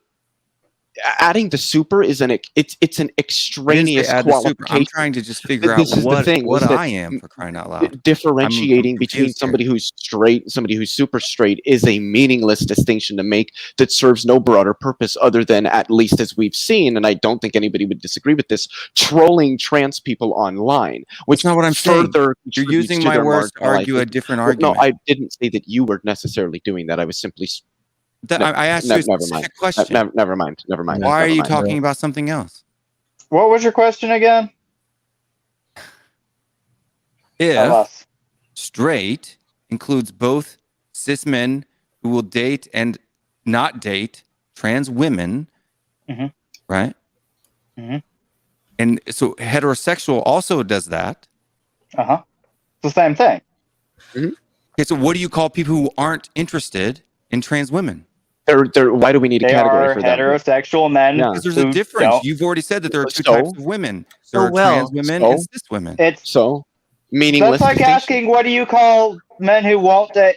So if that's like saying, what do you call a man who won't date blondes? Like, it's Strawberry category. blondes That or wasn't me dirty doing- blondes. We that need to wasn't me figure doing out, you know, science. because we I need to have a mean, word for if we're attracted to specifically I don't think strawberry you need. blondes, That's dirty blondes, bleach blondes. We need different terms for each of them instead of just saying they're attracted to blondes. We've got to differentiate between the So why are there subcategories so and then many the different sub, terms in the other sub of the spectrums? subcategories. Why This do is- heterosexuals yeah. all have to be lumped into one category?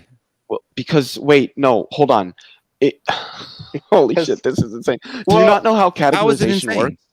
Okay, know it's so Well, the reason is, Will, is because what we're calling yes, straight please go, is the please. large category. The large category is the super category, right? I mean, supra with an A, right? Not super, the argument. Okay. So if 80 to 90% of people are in the larger group, which you probably are and I am, then the issue is we don't need a subclassification to help us in a demographic study identify who we are. So this is the problem. We're in the majority, so we don't need to be subcategorized, right? I'm not saying we need to be subcategorized. I'm saying what do you? And So Will, whether- I can give yeah, you a bring good Randolph graph. I can say, well, I'll add in Randolph. I think I can answer that question. At least if you just from the heterosexual perspective, a simple logic flow. You're heterosexual. Are you attracted to transgender people? Yes or no? You answer that question. Okay, go down here. Do you support transgender people? Yes or no? You get two answers from that. Those are the two answers. You could say, I don't like, or I'm not attracted to transgender people, but I support them. You could say, I mean, you could even technically say, I am attracted to transgender people and I don't support them. But so that would be that logic flow. And then I also want to add one other thing, just culturally in the West, is that I just want to throw this out here. There's an added weight. For whatever reason, women are allowed to be open more about how much they are on that scale. And let me just tell you, I have dated very few non-heterosexual men. At least that's what they identify as. Whether people identify them as something else, it's kind of like a thing. So two answers there. Somebody in chat Dave Gar pointed something out that's, I think, a really good point. So, Will, when you came into the stream, you were arguing about how you don't like labels and you don't like categories. Why are you now asking us to do this for people? Because you guys are. So I'm trying No, to figure. wait, hold on. That's what he's doing. He's trying to clarify what he is, right? He's saying he fits a specific definition. I don't care about labels. I personally think it's ridiculous, personally. Right? I'm asking to clarify if these are different, if they're different preferences, why are they the same category? I'm confused. I don't on think that. it's a different preference, honestly. There is no utility in differentiating between them. That's the problem. It seems like there is. No, there really doesn't. I mean, I'm sorry if somebody thinks that there is some meaning in differentiating between men who are straight and attracted to both cis and trans women and men who are straight but only attracted to cis women. There really is no. It's certainly not at the academic level. I don't even think that. I don't even think super straight exists. To be honest, it doesn't. There's no such like, thing. well, like, Control term. So like, I think it's a choice not to be, not to.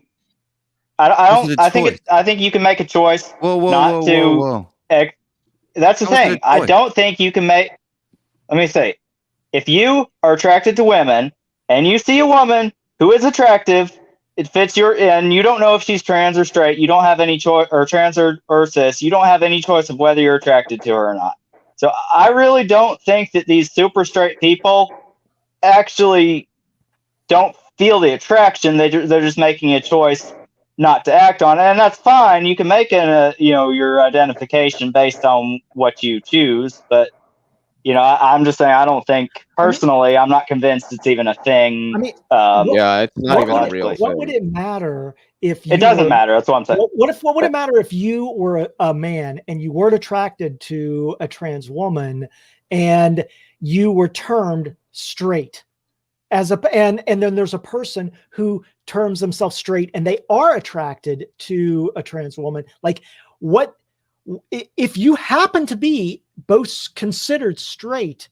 How does that have any effect on like whether you act when you actually meet somebody and you're like, I'm straight? Are you going to be like, I'm straight, and they make an assumption that you are not or are interested? That like, I don't understand. Like, that conversation is going to end up happening anyways. But it seems like that if you're like, I need to have a different group to define that I'm not that has a connotation to it that implies that trans women are not actual women, and I have to be in that separate group. If you're just in the same group, it's going to get sorted out anyways. I don't know why it has I'm to. not defending the super straight. I'm not trying saying to talk you about will. the details of it.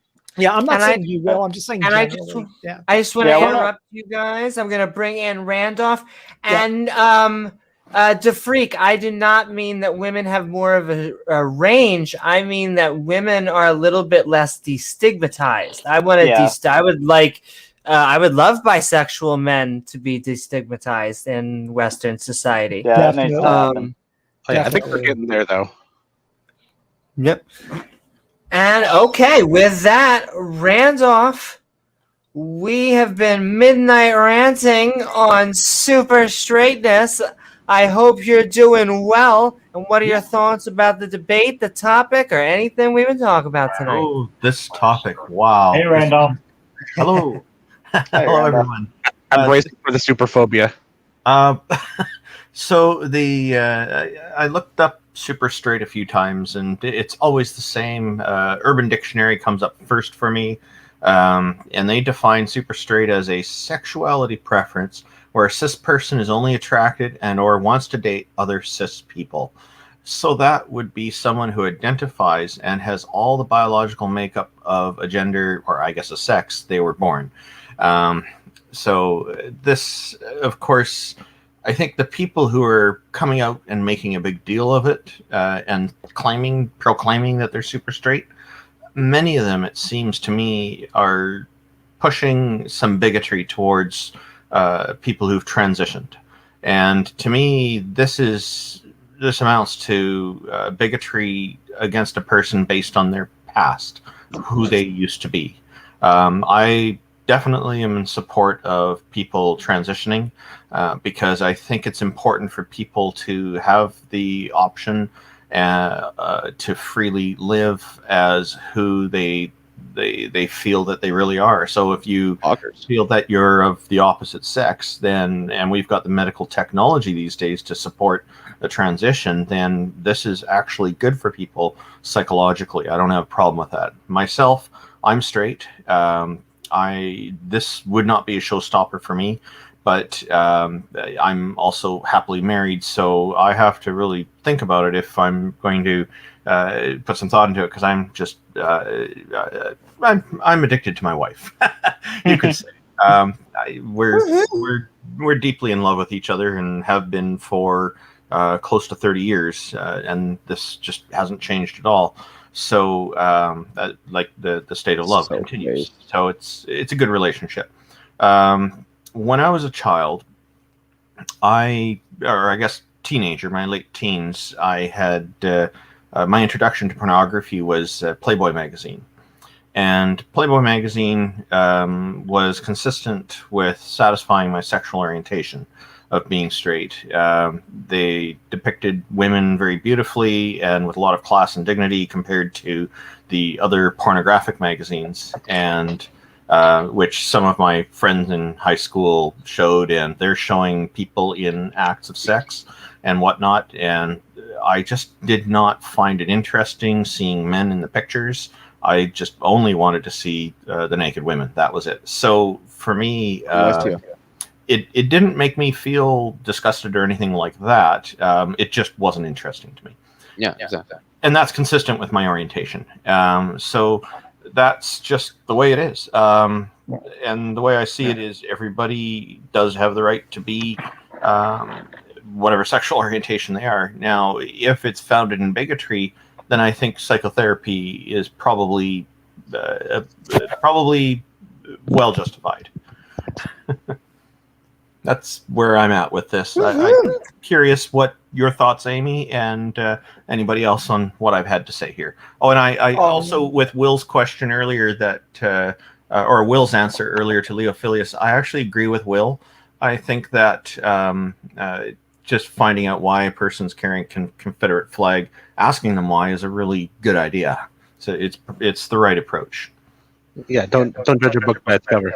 Yeah, Well, yeah, they might just be carrying it to. They might just be carrying it to for a camera that you're not seeing because they're doing some kind of an acting show. I don't know. I'm not trying to make an excuse. Yeah, And- which I agree with that completely. But the point of what I was asking when I drew that analogy to make the point wasn't what the person actually believes or anything. You know, once you've asked them and everything, obviously it was before you've done that. What are the connotations that you get? Yeah. So what I wonder about with that, to answer your question, Leo, is that the things that do come to my mind, because it's such a common thing, I do wonder if they're a right-wing bigot. I also think of it as, obviously, it's a symbol of the USA's history. And, my third thought, I guess, would be right-wing religious nuts are pushing against the system somehow, because there does seem to be that demographic who enjoy carrying that flag around and waving it proudly. So, of course, though, I would definitely side with what Will's saying and still ask the person if, of course, if it's in a safe enough environment and all that kind of thing. Woohoo! Thank you so very much, Randolph. And I have a problem with the Confederate flag, the same as I have with religion, in that the people in the South get told a different story than the people in the North. I really do think there's like a revisionist element to where they build up this like love and confidence to where when we go slavery, they're like, slavery? But what about states' rights? We're like, It's states' the rights? lost What cause of the about black people? Confederacy myth. I am And curious. so it's As a veteran, it's complicated. offensive to me based on that level. So, Yeah. Amy, I'm curious because I know you're trans. Curious what your reaction to what I had to say about this is. You know, the super straight thing to me just it bothers me in that I just think that it's a lot of time and energy into trolling. That's what I think. Now, I feel bad if the original guy was serious. You know, I don't want him to be. He called actually trans. wasn't. He said it was He pretty much like a wasn't. joke, and like Okay. I said, the whole negative connotation thing happened when it got picked up by 4chan. Right. Like Satire. there It's also are. commentary. Most of my friends are straight. Most of my friends are straight guys. Mhm. I have never heard any of them complain about being called transphobic for not dating trans girls. This That's is never it. happened. I will say this seems to be an internet phenomena in that it's an internet problem, a first world problem. We're all basking in it. I mean, we're dealing with, in my head, I'll take this in a completely different angle. Holy moly, the LGBT, we've been doing so good. We're just conquering ground. But you know, people are adjusting. We're as Western society. There was a time where we were just Jerry Springer, and I was used to that life actually for a little while. And slowly, people became more accepting, and we're at a point where I feel like I have more allies and defenders than I do detractors. Now, that's not always. It's almost maybe 50-50. But let me tell you, that is ways and above than it used to be. So in that respect, I'm happy. On the other respect, you know, yep. In fact, we'll go right back to you, Randolph. How long my has it been thing getting with better? this- When would you say it started to get really noticeably different? So I've been doing this for like 12 years now. at the beginning, I worked at an Applebee's, and I was like a feminine boy thing, wearing eyeliner, and I got dragged into the Applebee's by my manager into the room, and he was like, "None of this feminine shit. We didn't hire you for that. No. You're a boy." And so that was like a decade or so ago. And I feel like if they did that in that Applebee's now, it would be on the national news. Down. Yeah. Exactly. And so, Want to be famous, Amy?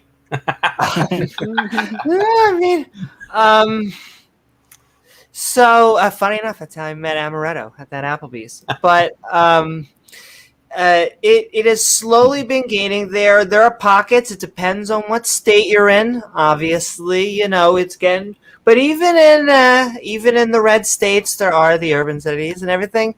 People are now aware of it. So this is like, it's reactionary, which means maybe we're at the tail end of the fight. That's what I'm hoping. The fight, this little culture war. I'm hoping eventually, super straightness. Well, that's what the entire fight. That's what the entire fight in the United States is about right now. Like it started really in 2016. With the election of Donald Trump, and has slowly brewed and festered with his election. What that we're seeing is the last dying breath that is the beast. The last dying breath of the beast that is conservatism in the United States. It's dying out because it's just a really shit ideology. Let's just be honest. But it's a very slow and destructive death, though. That's the problem. Yeah, and that's the thing, and that's why you're seeing so many people lashing out. That's why Trump won. It's because these people know their ideology is dying. The world is changing in ways they don't understand, and they can't take it, and they are very, very easily scared into the hatred of people they don't know, and so they lash out because the world is changing in ways they don't know how to react to it. I think it's still got a long way to go. Can I say that the problem with the United States right now is that people on both sides paint everyone with a very broad brush and make overreaching generalizations that cause people to become defensive instead of talking to one another as individuals and opening up. That's the problem. That's why when I ask things, I ask questions, because I don't presume that I know your opinion. I ask. Yeah. Yep. Bash to fashion. You don't do that, Leo. Yes, I do. Okay. Now here, and Amy, you'd mentioned on this topic about how we're getting in the U.S. It's getting in this direction, which is good. And earlier, somebody made the comment about it's not gotten to this point anywhere. It actually has here in the Greater Vancouver area of British Columbia, Canada. There have been pride parades going on for multiple decades now, and I'd say for the last 1 to 2 decades, it's been pretty well accepted. And this is we're known in Canada as probably the prominent place where this kind of thing is accepted. This LGBTQIA and different sexual orientations and cross-dressing and all this different things are just they're quite acceptable here. There are major employers, big companies that participate in the Pride Parade. You'll see banks, you'll see political parties and whatnot. Even the Progressive Conservative Party, which is very right-wing religious, has joined the Pride Parades. Now, when they're going through the Pride Parades, people are either silent as they're walking by and they stop cheering, and occasionally they'll throw garbage at them like tin cans and other things. But most of the time it's just silent. And then the next part of the parade comes along and people are back to cheering again. So even they see value in a breast wave like the Bible. Yeah, but even they see the importance of participating in these parades, which is very good. So here, my own kids going through elementary and high school, on a few occasions over the years, there's been some kid mouthing off and making some bigoted statement against people because of race or because of sexual orientation or how they look. And what happens nowadays is most of the kids in the class push back all at once. So in the past, in the 1970s and 80s, where you might get 1 or 2 kids pushing back and then people are like, what are you talking about? In now, it's like 30 kids are pushing back against one for being a bigot. To me, this is a very wonderful indication for where the future's going. Mm-hmm. And I want to see this happen. What were someone going to say? It's become the norm to push back against that stuff here. I was going to say, I tend to be actually really worried about that because kids, even if they're correct, tend not to actually know why they're correct. Oh no, the kids no. The Yeah, kids I was here know gonna why it's say. correct. We've talked with our kids about it, and it's like they're trying to educate us, and they're right on the mark about it. And their attitude is, if that's who they want to be, that's their right. When you say why they're correct, are you referring to like I'm talking about understanding. knowing why it's correct to shun bigotry and racism? No, I'm talking about like understanding exactly what's going on. Oh, they're pretty clear on it. Yeah, even at a grade 3 level, these Would kids you understand. Mind prefer, you, we would have you good prefer sex- they be wrong and not know we why have they're really wrong? good sex education curriculum here, and maybe that's the difference. Well, maybe, but I'm saying, extremely young kids can repeat back facts. Yep. Right? Like a 3-year-old can tell you what death is. That doesn't mean he actually understands it. Yeah, I'm not talking about 3-year-olds. I'm talking about kids in elementary school who can Like 6, 7, 8-year-olds. Yeah. inherently. Yeah, I would say the same thing about a 7-year-old too. I don't think I understood what racism was at those ages. Everybody I know did as well. We understood what racism was. We understood it was wrong. We understood why it's wrong, because you're marginalizing somebody for something that is extraordinarily trivial and that you couldn't ever really use to justify the marginalization of that person or that community. Yeah, and I think and sociology supports this. I couldn't pull data off the top of my head here, but I know that sociology supports the idea that we drastically underestimate what our children are capable of understanding. Yeah, and our kids say stuff like, and the kids talk about this in the class, like, how would I feel if I was that kid? This is not fair. And this is how they're talking. That sounds to me like they understand. Oh, well, the fairness thing is very interesting. I mean, we know babies understand fairness. Like they understand fairness even before they learn language. I'm not entirely convinced of that, but go ahead. Well, I look at the studies, but I think like you can say there's like an instinctual element to it, right? But I still don't think a 7-year-old understands all implications of everything being said. Well, of course not. There are obviously contexts and connotations that apply to racism and bigotry and all that stuff that somebody who's 6 or 7 or 8 or 9 isn't going to understand. But broadly understanding what these are and why they're wrong, and having the intellectual maturity to correct it when they see that somebody is engaged in this wrong behavior, I don't think that we should underestimate the ability of even somewhat young children, as young as 6 or 7, to have the ability to do that. Bingo. A lot of people underestimate children. And Yes. It happens all the time. My kids love it that I say this. Yeah, I'm just not so sure like a 7-year-old can actually explain to the bigoted kid why he's wrong.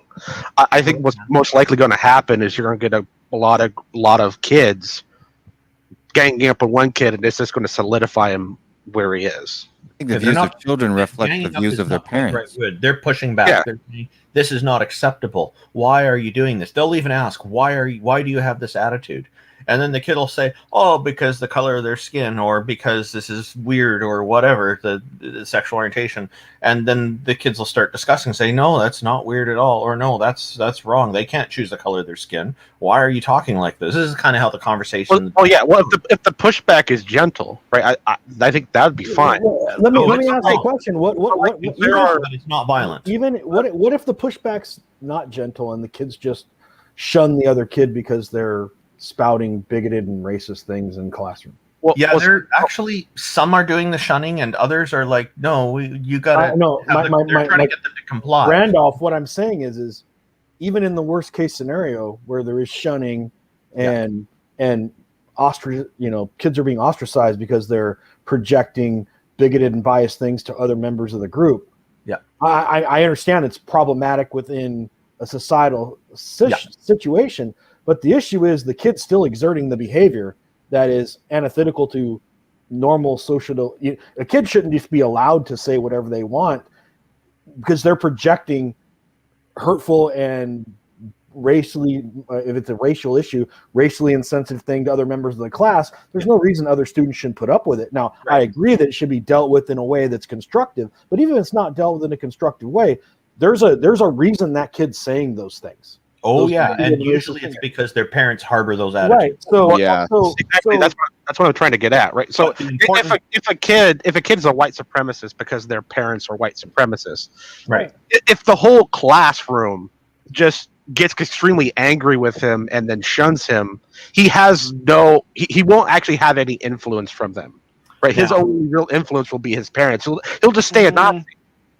I mean, yeah, but I think here's that's the an important extreme situation. Now- I don't think that's something we could really expect to Oh, yeah, happen. well, We're all two fast, just things I'm going to completely say. One ostracized is as a person. the most important thing is they're receiving pushback for that bad behavior. Right. That's a very important thing because they're getting pushback not from adults but from their peers. So adults are authority figures that they don't necessarily agree with and may try to retaliate against. But because that's what a lot of young kids do. They push back against their parents as they get older, as they try to develop on their own way of thinking and all this. But if their peers are pushing them, they're thinking about it in a very different way. Now, there's one girl who I can think of where she had these kind of attitudes, and years later, she doesn't have this attitude anymore, bigotry, and it was racist bigotry, and she's actually questioning her parents. She talks with her friends. She can't stand it that her parents are like this. So the pushback from the peers seems to be working. Now, I'm not saying it works every time. It can also be very destructive. But the important thing is, I much prefer that people are valuing this and pushing back against these forms. Yeah, the thing is, I'm pretty sure I read some studies that said pushback from peers is one of the best ways to actually change the opinions of somebody. Like, I wouldn't be able to find those studies like right off my hand, but I definitely recall reading some studies that show that, yeah, when people receive pushback from people that they're around consistently, you know, their peers, the likelihood of their mind being changed actually goes up. Now, that being said, that works with any ideology, whether positive or negative. So, yep. Yeah, I would only question if those studies would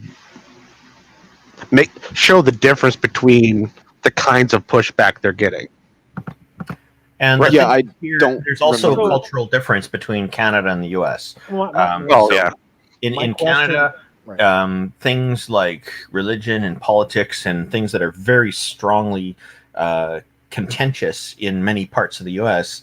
generally aren't a problem here. People tend not to wear their religion on their sleeve or their political affiliation on their armband, however you want to say it. It just doesn't happen that much here. And we also have 5 major political parties, so we don't see the polarization happening here so much that we see in the U.S. It seems very strongly divided between 2 parties, and I think it's a this duopoly. kind of culture, unfortunately, contributes to making these kind of problems more come out more strongly. You know. Yeah, in the United States, the Green Party and the Libertarian Party really just exist in name only. They have literally zero political power whatsoever in the Outside United of the States. major 5, we have plenty of parties like that. Depending here. on the state.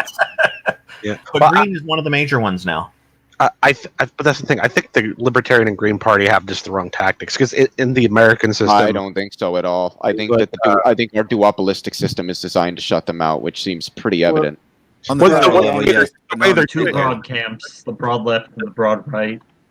They The- absorb the- each other smaller. The problem is with the winner-take-all system, any third party just ends up drawing votes away from the party that's closest aligned to them. If we had a parliamentary style system, it would be different because you could have smaller parties that could have influence in maybe a coalition government, but just having 2 parties, sending a third party there Ranked really choice does voting nothing. too would help.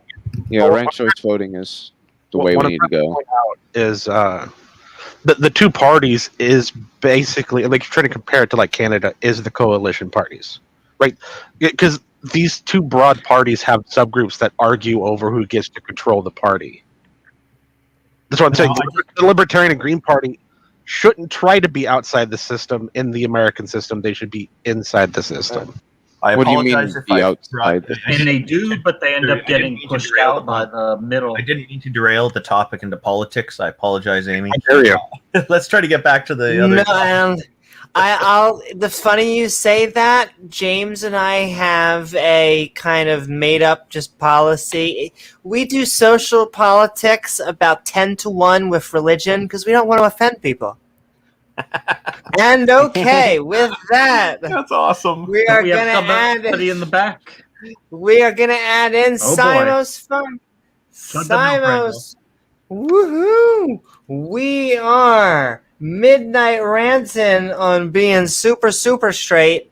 Had 2 scoops of straightness. Hello, Simon. I hope you're doing well. And what are your thoughts about the debate, the topic, or anything we've been talking about? Thank you. All your straight is belong to me. I've only got 2 things to say, really. Personally, about the super straight thing, I can't understand why somebody would be. I can understand people's preferences, and that's fine. You're welcome to have a preference for whatever you like. The expression of it is what my issue is, and whether you use your preference to discriminate, and that's really where the issue lies for me. And I try not to, obviously. And I've spoken to many people over the years, and I'm friendly to many people from all different persuasions, because that's what I feel is the right thing to do, because we're all humans. And as John Lennon said, there's not enough love in the world. So what the hell would we spend time hating for? Don't understand it. So that's the super straight thing. I am extremely lucky. My father, in the mid-50s, left his family because they were racist, and in order to avoid us, his children, being brought up around racists, basically, because like religion, racism is an indoctrination, and it's something you have to struggle to overcome if you get heavily indoctrinated into it. And I don't think people are born racist. As I think Serb says, right? We come to the knowledge of fairness a long time before we come to the knowledge of any of the ills of the world, mainly because we feel it personally, deeply within us. If a sibling gets something we don't get, we want some of that. And I think that's perfectly natural. So for me, I find racism is the one thing in my life that I grew up around, because I'm old enough to remember times when people just didn't consider these things to be human rights, and it's shocking. Right? It's absolutely shocking. The discrimination for being an atheist and for being an anti-racist that I put up with in my early life, and I'm just so glad that I now live in a world where it is reducing. And it's not America. I live in England, and it's a different country to how it was 50 years, 40 years ago. So I'm thankful for that. And whenever you see it, you need to speak out against it. And that's the way I feel about it, because I've had to be proactive for it. And it's the same. So I just leave you with John Lennon's words about love. There isn't enough of it in the world. And why would we bother hating? So that's it. Thank you. Woohoo! Thank you so very much, Simos, and I agree. We might as well love. Do. All you need is love. Dun-dun-dun-dun-dun-dun. All you need is love. And All you need is love. Hey guys, I Love. think Love is I'm all gonna- you need. I'm gonna head out and go to sleep. I've been Night here march. hours past when I planned on being. So. Woohoo! But we I've had had fun fun. with you, Marshall. Glad Thank you you. came on.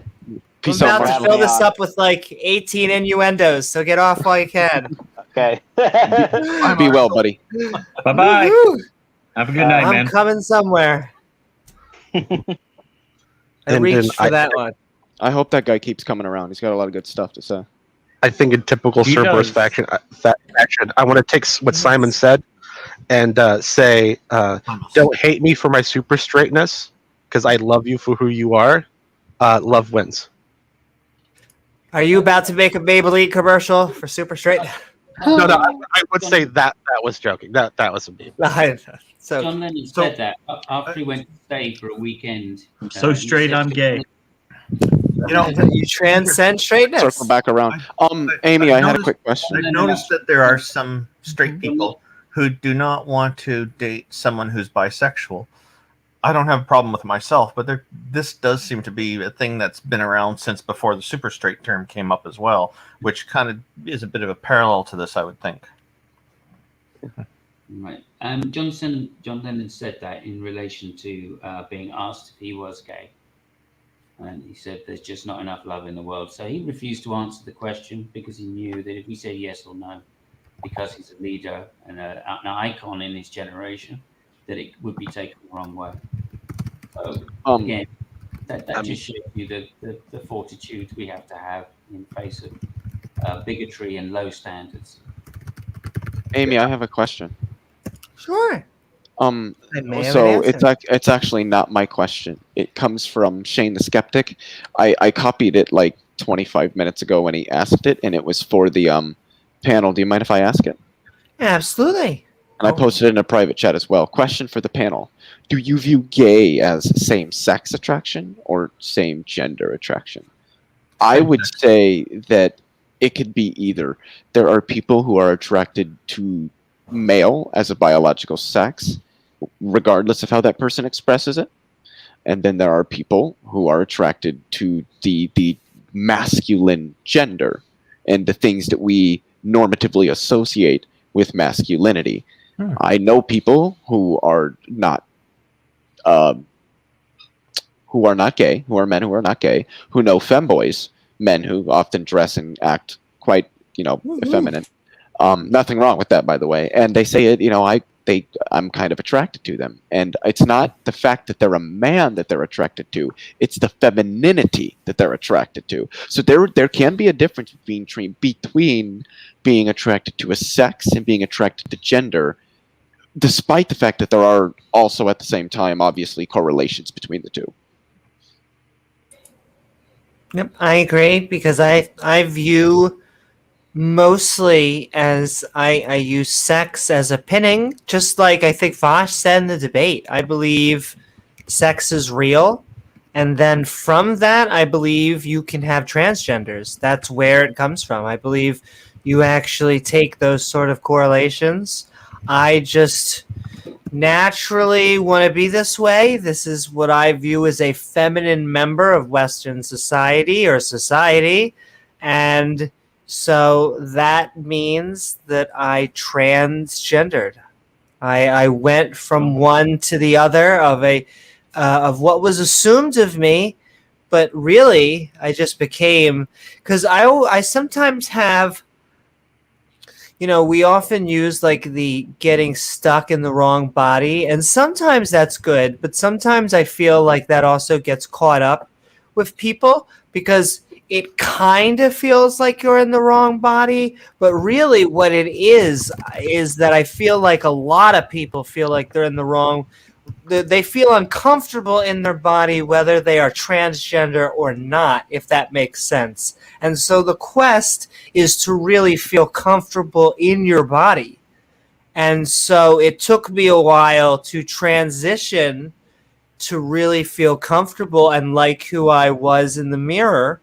And I think that is similarly a journey that we all go on. So both transgender and everyone.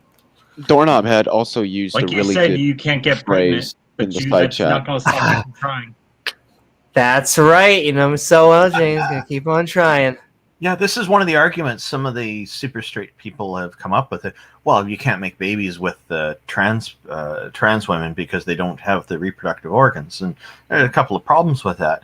There are lots of reasons people get together. Having children isn't the only reason that people love each other and get married and all this other kind of stuff. And the other thing is, as I understand it, there have been a few cases of men born with full reproductive systems, and there's also people who are born with both the male and female sex organs, and so they can keep them for their whole life or get one set removed.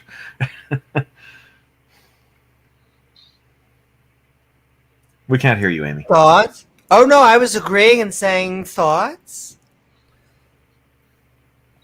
Oh no, Because we often talk about.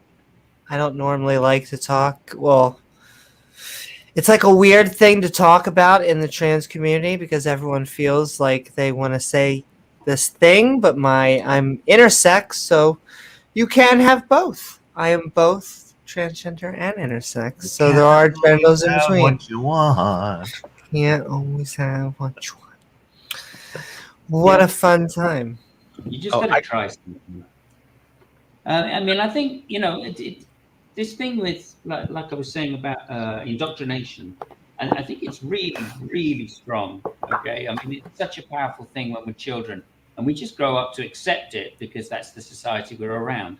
And that's one of the reasons why I think the world has changed so much for the better, because there's so many more accepted stereotypes, in inverted commas, which we can identify with.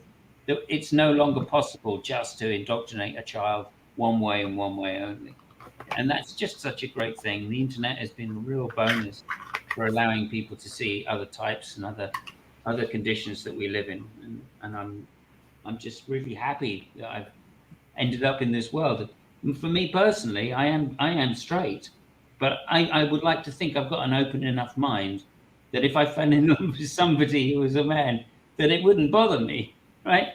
I mean, it's not going to be attracted to them necessarily sexually, but it doesn't stop me from having emotions and feelings, right? And obviously that's extremely unlikely to happen in the same way as it does with a female because of the strong sexual attraction and the indoctrination that I've grown up in. But nonetheless, I just want to think that I've got an open mind, that I could accept it. And it's the same thing for me with being an atheist and God, right? I'd like to think that if something comes up that would convince me, that I would be convinced and I would change my mind about it, right? So there's a lot of similarities here. Open-minded. Yeah, but just being Boxastically open. Yeah. Yeah. Thank you. Okay, I take the point on two levels, Randall. To answer Leo's question, for me, I don't know, and it doesn't matter to me. I don't think on that level. But I do have a question for the panel as well. Are we all against bigotry here? Right? Is that a safe assumption? I think Oh, yeah. so. I think that's a pretty safe assumption. Yeah. I find bigotry problematic. To take another page out of your book, Will, the same page, I want to ask a person why they are this way. And I encourage my kids to do this as part of the pushback that they do. Because talking with a person can be very therapeutic for them if they get a chance to speak their mind about what's bothering them, and then instead of just being instantly resisted only, it can result in a lot better result. Because and that's what happened with that one girl that in the school that I was telling you about. She had these racist attitudes, and some of the kids were asking, why do you believe this? That question was coming up, right? And then they would talk about it, and they would argue, and there was yelling, and with some of the kids, of course, and it's because some would get very angry about the bigotry. But I think the why question is an important one to ask, and should always be done. I think in interrogations in police and terrorism and whatnot, that asking the subject why is a very important thing, especially if they're willing to talk, right? Bigotry in any form. Are we against bigotry? It's like the black gentleman. Sorry, I couldn't understand. Well, like the black gentleman who spent 20 years going to KKK meetings just to talk, just to open up a dialogue with the people there. Daryl Davis. Not all of them come around. Yeah, I believe that's the gentleman. Well, but yeah, I mean, some of them have said been receptive to him, and they said, "Hey, this is stupid. You know, you're not a bad guy. Why am I doing this stupid shit?" Once you meet someone, I mean, some of them don't. But bigotry in any form is a very important question, because if you have somebody who's just an individual who's expressing some strong bigotry and hatred usually goes along with bigotry. Not always, but usually. Bigotry can also be in a form of love, where it's excluding. Somebody might just only want to be getting into sexual relationships with blondes, and so they're only going to be. I mean, do you think that's bigotry, though? Well, if you're to the point, it could be, right? But I'm just trying to come up with an example. But the thing is, the strength of it is also important, because if you have somebody who is like a Joel Osteen kind of level, and they have a football stadium full of people who are hanging on their every word and doing anything that they say, and they turn around and start promoting bigotry. Well, now that becomes very dangerous, because especially if they're trying to escalate, encourage people to be violent and commit acts of genocide or some kind of violent act against a particular group, then that's a much more serious form of bigotry that really needs a more aggressive approach very often to take it down and put a stop to it. So your question is a very important one there. Okay, so I got to follow up to that, because I'm because my immediate answer was, of course, all circumstances I'd be against bigotry, but I thought of an example where I'm not so sure I would be against it. And I want to get other people's opinion on this. So let's say a Uyghur Muslim, right, escapes the genocide, slavery, organ harvesting camps, right? Flees China, makes his way to Taiwan, comes to America, and he's like super bigoted against commies. Is that a situation where you're just like, okay, fair enough? Or do you not like him for his bigotry? I would wait. So you're saying that this Uyghur Muslim has escaped, and because of what he suffered, he now has deep-seated hatred. A very, I don't really want to use the word hatred, a deep-seated loathing of a broad group of people because of what he suffered. Yeah, well, and ideology, right? So that is bigotry. I would say that as well. Well, that's exactly why what Will said is so important. The why is really important to get beneath, because it might be that the man just needs some attention and some persuasion to think otherwise. I mean, I suffered racism, both ways. Right, being around, I always called it out when it was around white people, and I learned not to call it out when I was around black people. Okay, and that wasn't something which I consciously came to. I wanted to call it out, but I realized that there were other circumstances, namely that this was a minority, right, and that there was a lot of cultural baggage for racism against particular people, right, and that's what I was calling out, So, and I had an experience once where, and this is something, right, where I was at a company, the higher echelons was racist, and there was a black guy there that was a fantastic worker. He was a good friend, and he got passed over maybe 4 or 5 times for promotion. And eventually I was in a meeting, and I stood up with the bosses and the directors and said, look, you're ignoring this guy. Why are you doing this? Because he's clearly the most qualified. He's been here the longest. I can't understand, for the good of the company, why you are not promoting him. And of course, he left the company 2 weeks later because he was bullied out of the company, because there was no way that the management was going to promote him. And he came to me and said, I really wish you'd never done that. So, I was heartbroken. Do you know the reason? Do you know the reason he wanted you to not do that? Because he didn't want to lose his job. Yeah. The job he had. Because he already knows the management are bigoted. Yeah. Exactly. And he didn't want to be pointed out and targeted as being. Now that makes it more difficult for him. So not only he might end up getting demoted or fired. Yeah. Build a case against them because they don't like being called out for their bigotry.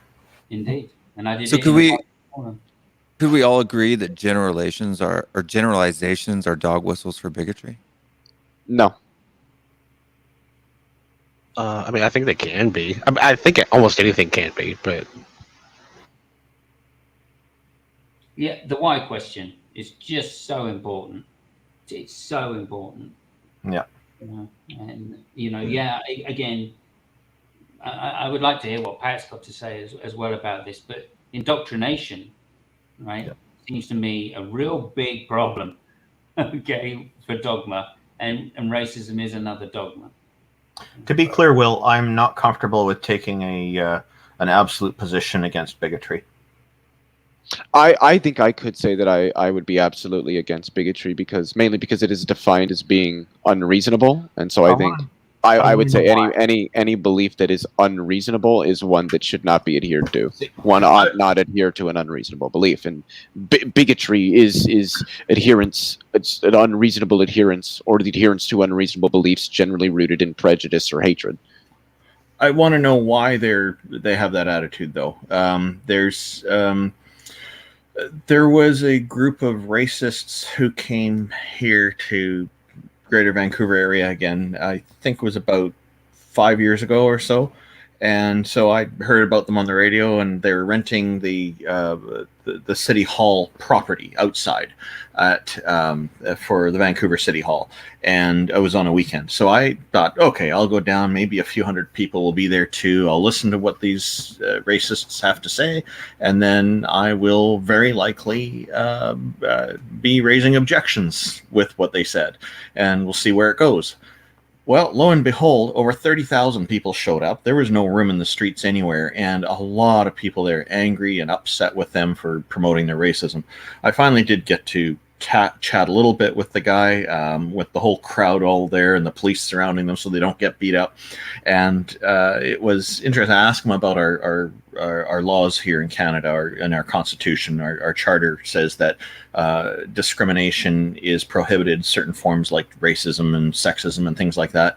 And his answer was it was a slippery slope. And I said, well, it's actually part of our laws. I'd like to know what you think about this, but I didn't get to complete that answer because some people nearby started chanting the F word, and so it was pandemonium. It was not a great place to actually have a really good dialogue. But what I liked about it was that a lot of people came out, listened to what they had to say, and then did the objections. So it was good, and their reasons were ridiculous. They were white supremacists, but yeah. As long as What about define bigotry as Leo Phillis did, I would agree I'm against bigotry.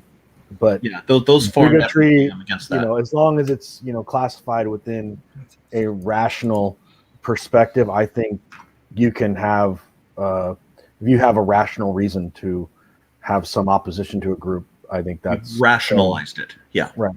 Well, yeah. I would say that bigotry analytically is unreasonable. So though you can't really separate bigotry from being unreasonable in your bigotry. If you are bigoted by definition, you are unreasonable.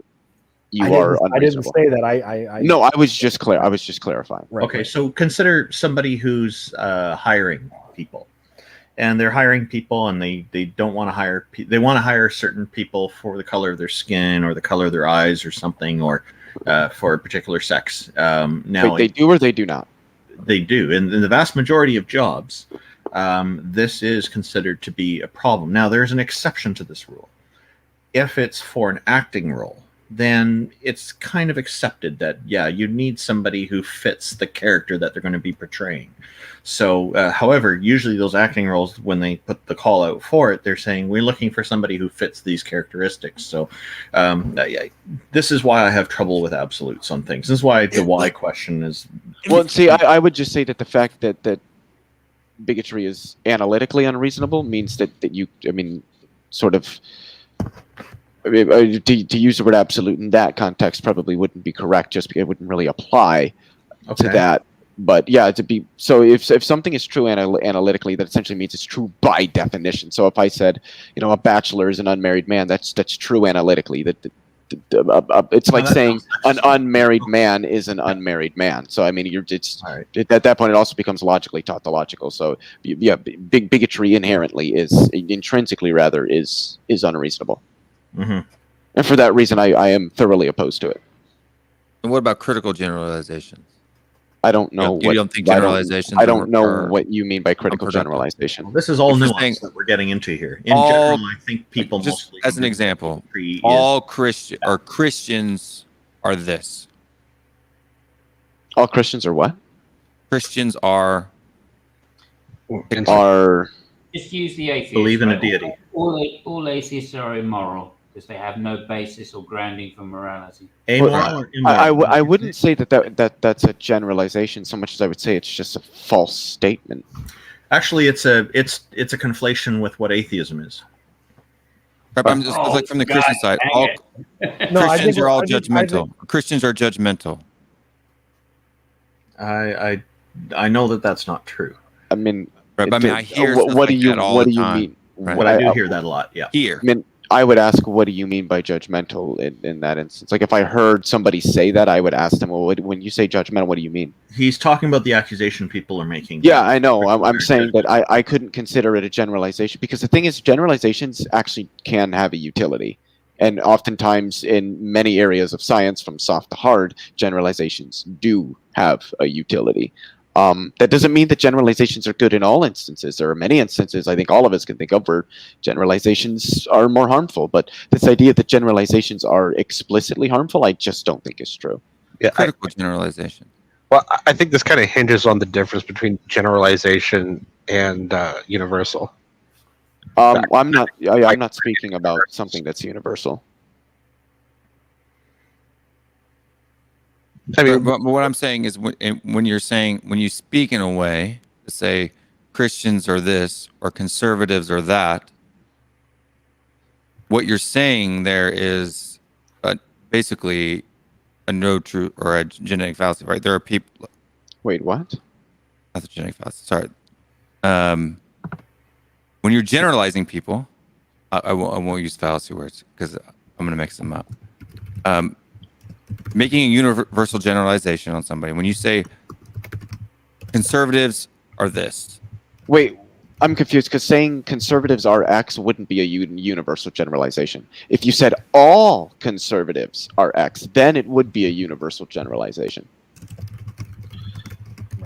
How can you say? But if there aren't conservatives that are X, how can you say conservatives are X?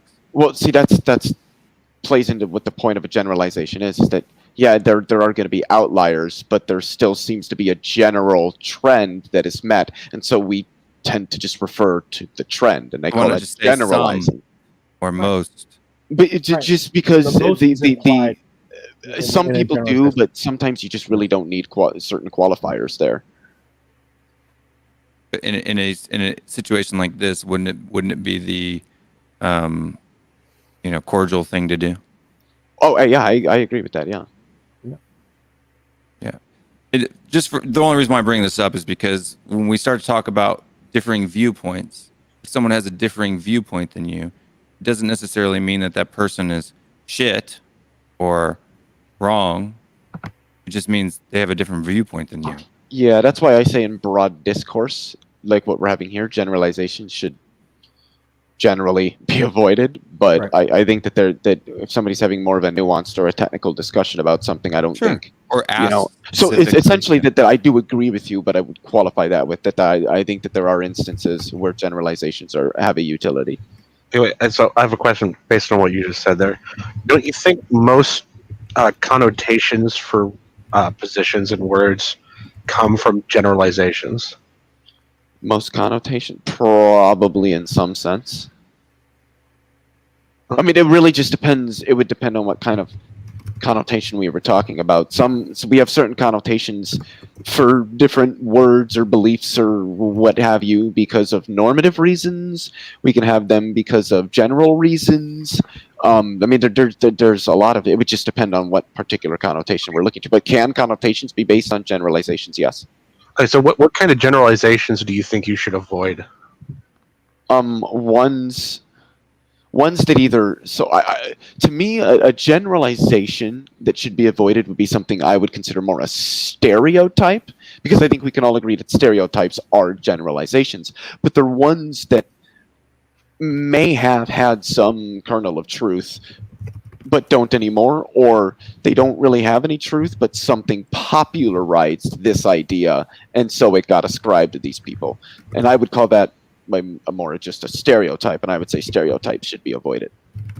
Would you say it's a stereotype that super straight people are white supremacists? Would I say that's a stereotype? Or bigoted?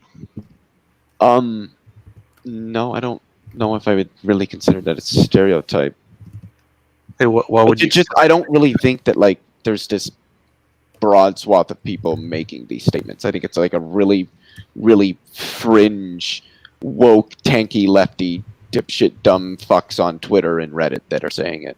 I would just say it's a false statement. And the reason why I ask is because I think this super straight issue comes down to prejudice and bigotry, period. And I think that sometimes people presume that someone is holding a specific belief that they necessarily don't have. And the best course of action is to ask them questions to figure out what their views are and then judge them accordingly. For instance, in the world that I'm in, and as Simon probably well knows, the English football world, I am a very strong minority, and there are very, very many xenophobic English football fans who automatically, when they hear my accent, start throwing out the word soccer, and we got a soccer expert here. And we don't need any Sorry, that's Americans, kind of and funny. we don't need any Americans in football. I don't know why I'm doing a British accent as a Southerner, Will, but what you got to Soca. Will, what you got to do when that happens is you got to ask them a why question and tell them the ball's in their court. Or just be like, at least I brush my fucking teeth and don't have bad breath. Well, you could well, imagine that's what probably happened. not true, though. Okay, I'm taking there's it from a more of like stereotype. playful banter. There's a stereotype for you. Thank Yes, you. that is a stereotype. Yes. Okay, so Will, just to say, just imagine what the Man United fans felt like when the Fraser brothers bought their club. Yeah, no, I mean 100%. And like for instance, I tweeted, and then there is tribalism deep rooted in football. I mean, we're talking deep tribalism, and it's like Ryan Mason, who came through the Tottenham Academy, just been the manager, managed for 6 games after the manager got fired, and I criticized him based on his substitutions and team selections, and people absolutely lost their minds.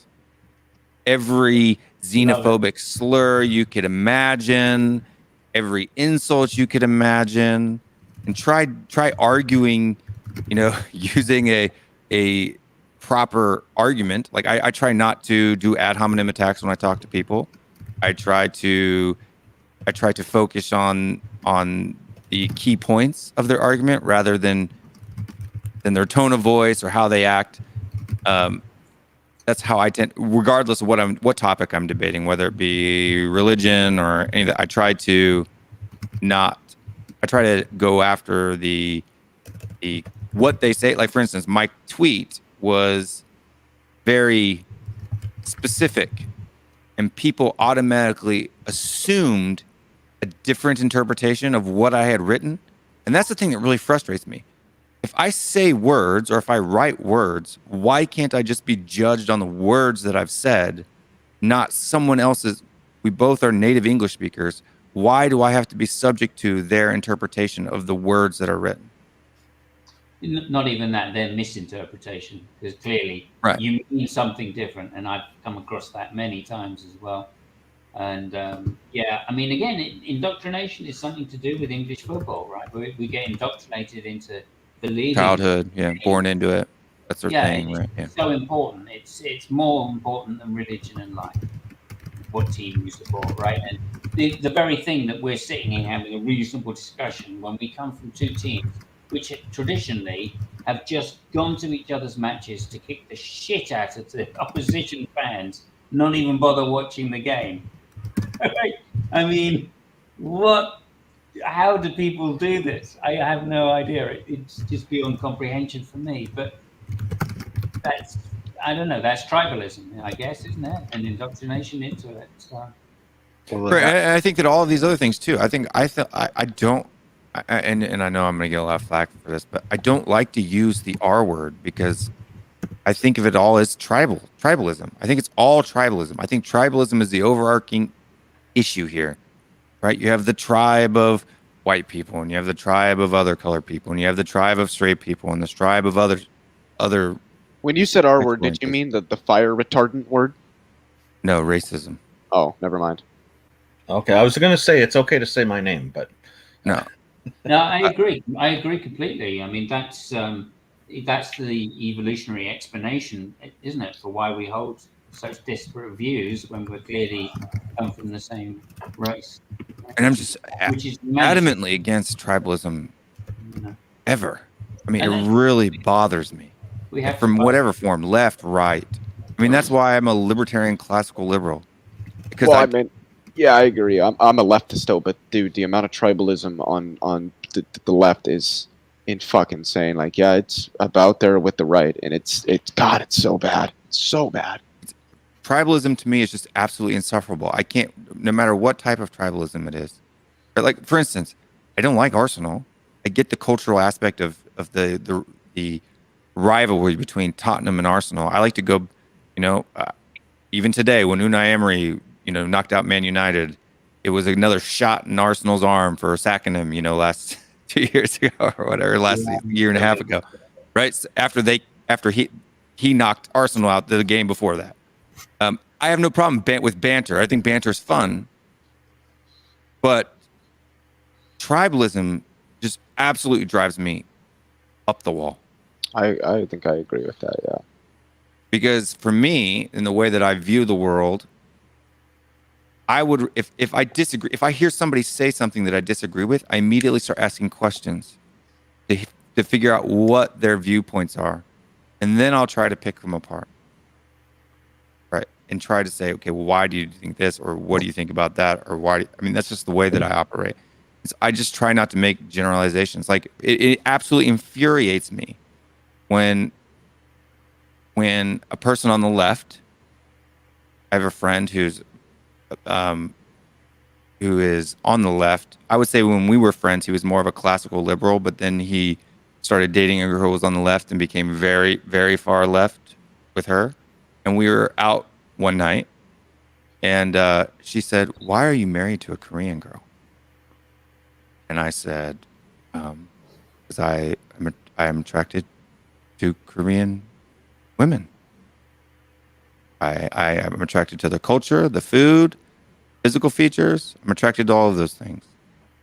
Don't you think that's a bit racist? No. She was just trying to be a woke scold. That's so sad. Right, but that's what I'm saying. There are people that are out there, and like she would, and so then it literally ended up ending my relationship with him, because anytime that we would communicate, a dumb girlfriend. Yeah, she would come on into we were on Facebook. He's still in Korea. I'm here in the U.S. now. She would come on to the conversation that we were having, whether it be political or whatever, and immediately just start ad hominem attack. Oh, there's that racist bastard again, Da da da da da da. And we had to dissolve the friendship, even though we were friends before they even started dating. Mm-hmm. And it's experiences that I have with that, or even switching from a more, I guess you could say, Arminian theological viewpoint to a Calvinistic one. So now I get hate from I just don't like to diminish other people's viewpoints. I like to flesh them out, so to speak, right? And talk about the nuances of them. To me, that's far more entertaining than intellectually, just dismissing their opinion. I think it's diminishing, and I think it's arrogant. And I just don't like to do that. I don't like to diminish other people simply because I disagree with them. Even if it's somebody who actually is, like, for instance, if there was an instance one time where I was in Walmart and a gentleman was trumping Trump in a person of color's face, who's the cashier. And instead of screaming at him and pushing him out of the store, I walked up and said, "Why would you say that? What does she have to do with any of that?" Right?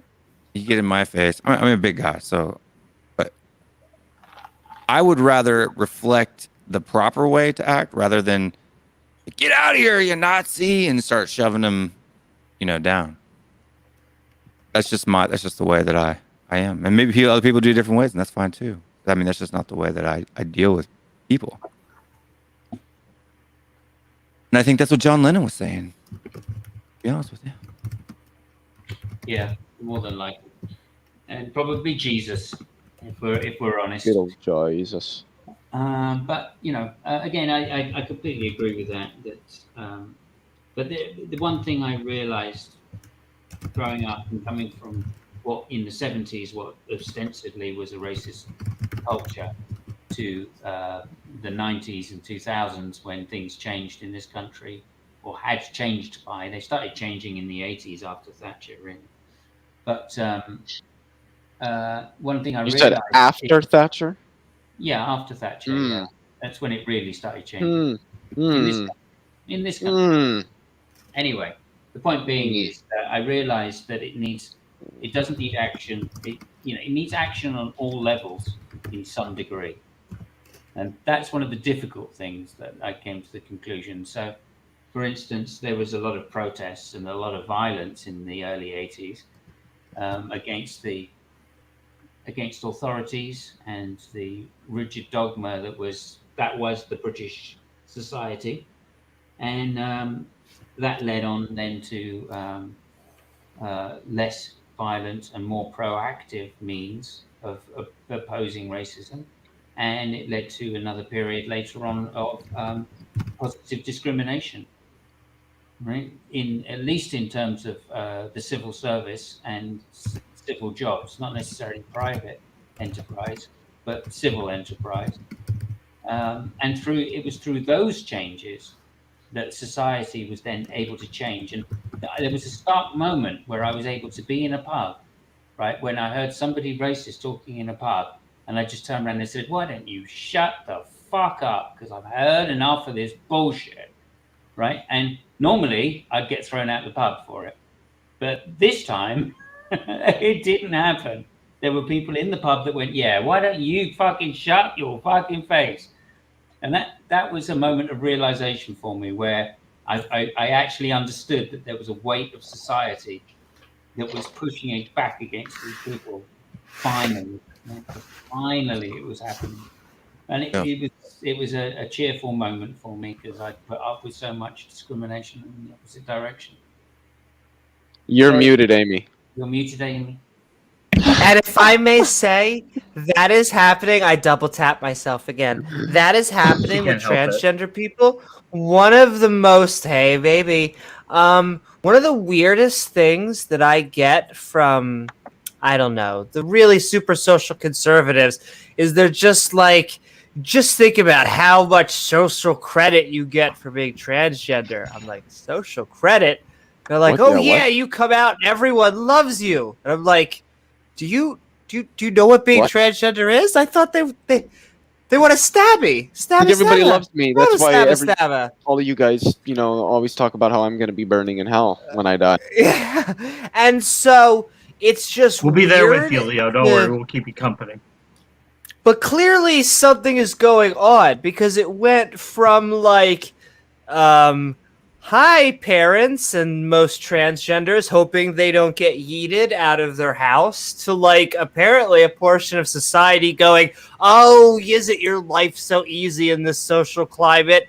And you're like, well, I guess less stabbings. So woohoo. I mean, it is getting better, but it's just I'm still adjusting to that, I guess. I mean, has anybody threatened to kill you in the past day or so? I mean, and no. Yes. Me. In the past day or so. Oh. Dun dun dun. It was Will in the I can't even do my clue. I meant like I've been threatened. An Arsenal fan? Oh, really? No, not even an Arsenal fan, a Tottenham fan. Really? Don't ever criticize an academy graduate. Don't ever do it. It's so bizarre. I don't even know what the fuck we're talking about. So bizarre to me, especially coming from Tottenham as well. I know, right? It's sports. But yeah, no, like it's not even sports, but I mean it definitely ties into it because for me it's like I can have a conversation with somebody and they'll start to actually have a reasonable argument with me, right? And then they'll notice in my Twitter bio where it says North Carolina. They're like, oh, I just saw where you were. You're absolutely deluded. You're an idiot. I don't need to talk to you. Your argument doesn't matter anymore. Simply because I'm an American. And they're serious? Yeah, 100% dead serious. I thought you meant it was North Carolina. Sorry, yeah, American. Yeah. Yeah, they see the fact that because it's on your Twitter, it says where your location, where you're from. If you decide to show that, yeah, I just took it off my Twitter page because why should I have to take it off my Twitter page? Why does I study the game very adamantly, right? I am far more knowledgeable about that than even what we talk about here on these channels. More than me, let's put it that way. So why does my nationality make a difference in the the elements of my argument or the points of my argument. It shouldn't. Yeah. Regardless if the topic is silly or not, right? The arguments, the principles are still the same. My nationality, my race, my ethnicity, some people, especially on YouTube, when they'll come into the chat and literally, oh great, got a damn Yank here. Right? All these Yanks going to teach us about soccer. And it really pisses me off. Like if it started, it really makes me mad. At first, I just blew it off, but it happens so frequently now, and it's so diminishing and dismissive. And I totally understand, and I know this is at a very simple level of that. But I mean, after living in Korea for 13 years was the same way, right? Getting on the elevator and having women hold their purse or walk to the back of the elevator or talk about me in front of me and talk about my nose and try to come up and measure themselves to me and do all of these other things, right? It was annoying after a while. And so I can definitely empathize with people here in the United States from marginalized groups. I'm sure that they feel that at a far deeper level than I do, but because it's been happening for a lot longer. I've only been alive for 40 years now, so and only probably 20 of that has been in the current situation I'm in now. So at a far smaller level than say someone like Amy, right? But I understand it, and that's why for me making generalizations and this whole tribalism gang, if you have to be a part of this crew or you have to be a part of that crew or you have to act this way or you have to act this way. And I know that Leo, you're probably not one of those people, but those people do exist. They are there. Oh yeah, they are real, and they are loud. A pain online. in the ass. Yes, they are. And they are loud out in the grocery store. I mean, that's what the whole Karen meme is about, right? I mean, regardless of what the viewpoints of the Karen is, it's the fact that they're out there, proselytizing to get their way, regardless of, without being considerate to other people. So, I mean, I just think it's a lot better if we just talk to people and ask questions rather than make presumptions and have preconceived notions of people's thoughts and viewpoints simply because of a misinterpretation of what they meant. That's just me. And okay, I'm gonna just quickly just read comments because I'm backlogged. I will say I will be reading comment. I will be showing. I know it happens sometimes. I will be showing. Oh, we're not leaving yet. I just want to say I will be showing comments again in the next stream or so. Just we're transitioning to new OBS and software. I have a joke that I want to ask and see if it's funny or if it's wrong. Sure. It's very short. Okay, go. It's just a joke. So I actually have brown hair, but I'm bald now, and I have a red beard. So, and because now I have a red beard, everyone assumes that I'm a ginger, and I'm not. And garlic. No. Yeah. Well, no, but I get treated like red-headed people do, even though I'm not. And so I made the joke one time that I'm trans ginger because I went from a brunette to a ginger. Is that wrong or is that funny? No. That's a decent joke. That's funny. Yeah, I like it's funny because the joke isn't strictly being transgender. There's something else playing into it, so that's why it's pretty funny. Yeah, and you're also making light of your own situation. Mm-hmm. I thought it was funny. But I just wanted. I didn't know afterwards. I was like, "Whoa, I might get in trouble for saying that." I figured this was what this joke will do for you is it'll help you identify who the hypersensitive ones are. That's true. We are very hypersensitive on here. I will not have any fun. I see the fun. Super woke, and not just the woke. The super woke. How woke? My eyelid, just like what was that movie? I have my eyelids open now. Okay, we're good. Okay, Jen's. I just want to say, Aunt Jer, I'm gonna check out Jen's little corner. Sending out love to. I think I have tons of butt cream already, but there you go, butt cream. And then Nate. Hello, butt cream. Which is a serious. Hello, butt cream. Haven't seen you in the side chat for a long, long time. Hope you're doing well. And Isn't then that a Nate Sunflower Sock account? said, Thank you, Mr. and Mrs. Cream, for your Is it? contribution here today. Yeah. That's a very old sub account. That goes back And then many years. Nate Games says, serious question for all panelists. Why, if I went to court, should me not swearing on a Bible affect the jury against me? And yeah, it's always the swearing on a Bible. I don't think you have to do that in most courts anymore. I think that's a relic of the past. You can just affirm to tell the truth in pretty much every court now. Because every time And I've here been to court, in Canada, like here in BC anyway, the courts there were here no Bibles have there. witnessed on various cases over the years for things, and they don't even ask you in those terms. They just ask you to tell the truth, and most people just say, "I so affirm." That's what I'm hearing all the time. So affirm. And yes, thank you in chat, Clockwork Orange. I do solemnly swear. Yeah, a few people say they swear, but I think it's Carlin that did a bit on that. Like that would not me putting my hand on a Bible would not change. I mean, I want to tell the truth anyway, but I just say that would not affect the truthness or falseness. I mean, I'd there's so probably much ask bullshit in the the Bible, so many lies in there. I mean, they really wouldn't. Yeah, really easy way to not have to be on the stand. Just say no. Consent. Just say, if they're asking you, do you think you would be good for jury duty? Just say, yes, yes, the world is ending and I will be good. I will be good. And they'll definitely pick you. Okay, anyway, so yes, I still see your comments if you want to tag me at Amy Newman. We are Midnight Ranting on some super straightness. It went back and forth. We had a good conversation on being prejudiced. And it all ties together into I was trying to think if it's like a horrible mixture or a good mixture. Well, we're talking our issues out in a good mixture. Amy, when you said you went back and forth, it almost sounded like you said wet back and forth. Oh my God. It almost sounded like no. Just like I go back and forth, just like my bisexuality. Do.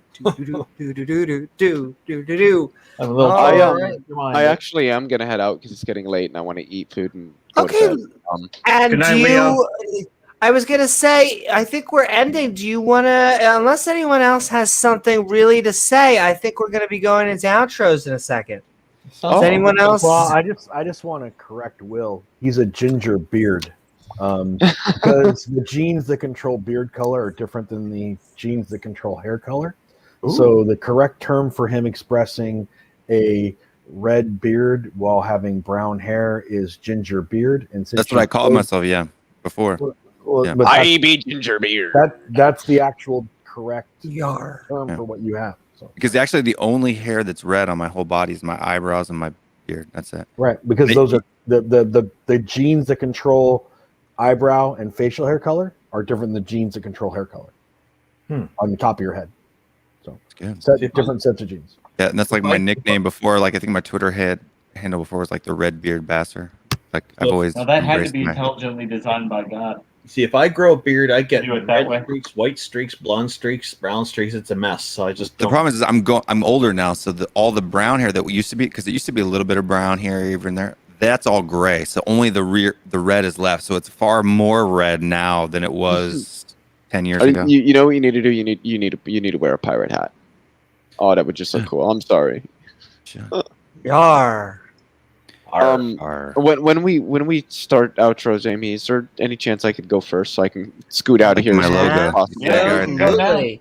And all right, with that, ladies and gentlemen, we have been Midnight Ranting on Super Straightness. It has been fun, and we are moving into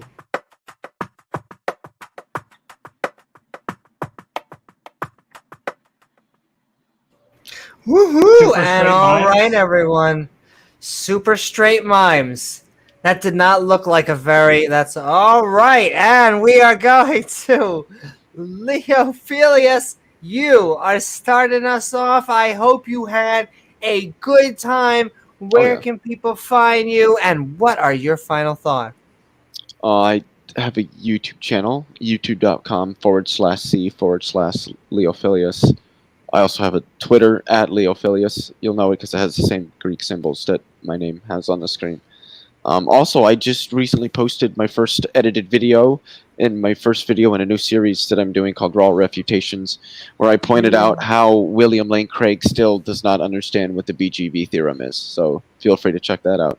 Let me know what you think. And if you want to subscribe, I only need 40 more, and then I hit 500. Oh, Oh, really? Congratulations. Makes sense. And woohoo! So go check Leophilius out. I love him when he really knocks down. I mean, it's easy, but he does flat earthers and anything to do with general physics just so eloquently that you can't miss it. And okay, thank you so very much, sees Leo in Leo. the room, and he just turns right around and walks right back out. And then If his you could- Amy, his you could- gases just stop responding to gravity all of a sudden. Amy, I guess you could say that Leophilius gives a well-rounded perspective on flat earthers. But well, Randolph, there are flat earthers all over the world. And okay, all around the world. Yeah, So like Nathan Thompson, who's super flat.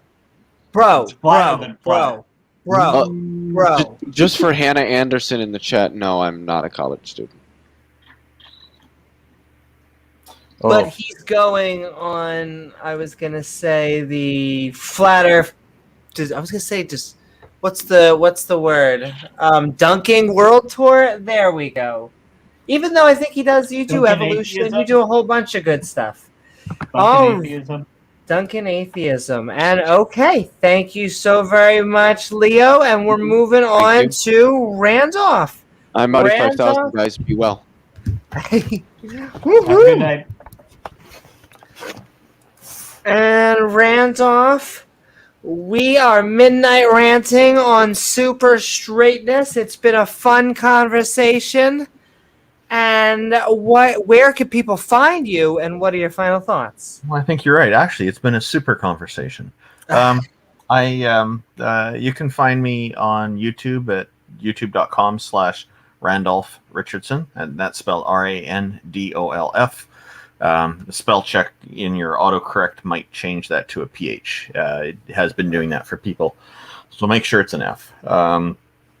I get involved in debates and some conversations with people that are posted up there, and I'm planning to do some more posting fairly soon and start some new series on there in the near future. You can also find me on Twitter. My Twitter handle is Randolph828. Again, that's RANDOLF 828. And I also started an organization a few years ago here called Canadian Atheists. That our mandate is to try to end the stigma of atheism, against atheism in Canada, and also to counter the vilification efforts of those who, for whatever reason, don't approve of atheists. The website for that is at www.canadianatheists.ca. Part of the campaign that we're doing is to normalize atheism in society, and just so that what that means is if somebody is like when somebody says that they're religious, they believe in deities or whatever, that people normally accept that and move on with more conversation. But when somebody says, like myself, that I don't believe in deities, I'm an atheist, there are some people who will respond with condescension or say they're worried that we're going to burn in hell or whatever, and that we need to be helped somehow. And so we're trying to normalize it in the sense that atheists don't receive this kind of response. We'll be treated the same as religious people who do say they believe in deities. That's all we're asking, is for people to do less rather than more. And you can find out more about this Normalize Atheism campaign at www.normalizeatheism.ca. And a special thanks to the people who are listed there and organizations that are also joining in on this campaign.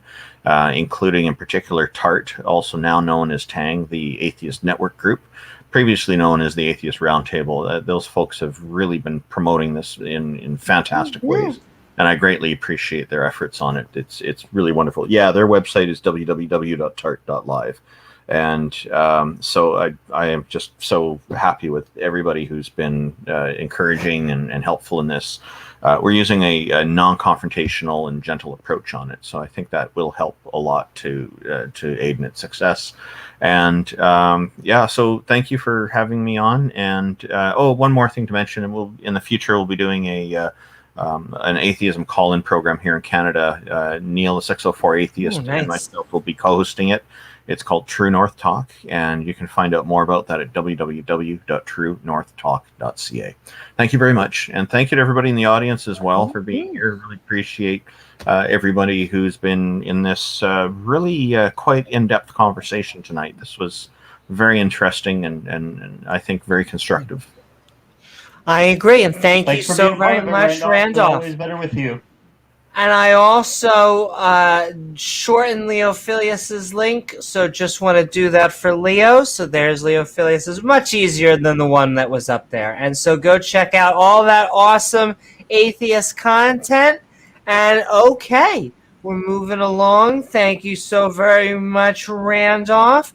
And with that, Pat, we have been Midnight Ranting. We have been apparently getting super straight, or at least some of us have been. What did you I hope you had a good time. Where can people find you, and what are your final thoughts for the night? Well, I just want to thank you once again, and you and James for having me on.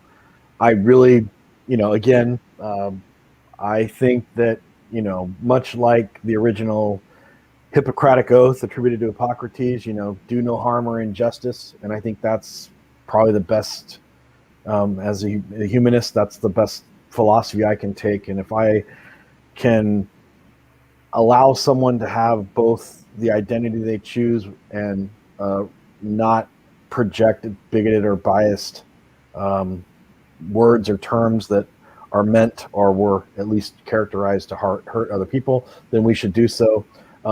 Yeah, I'm against the use of the word super straight or the term, and for that reason, I'll remain that way, because the root words and the root and how that term came to use and how it's currently being used.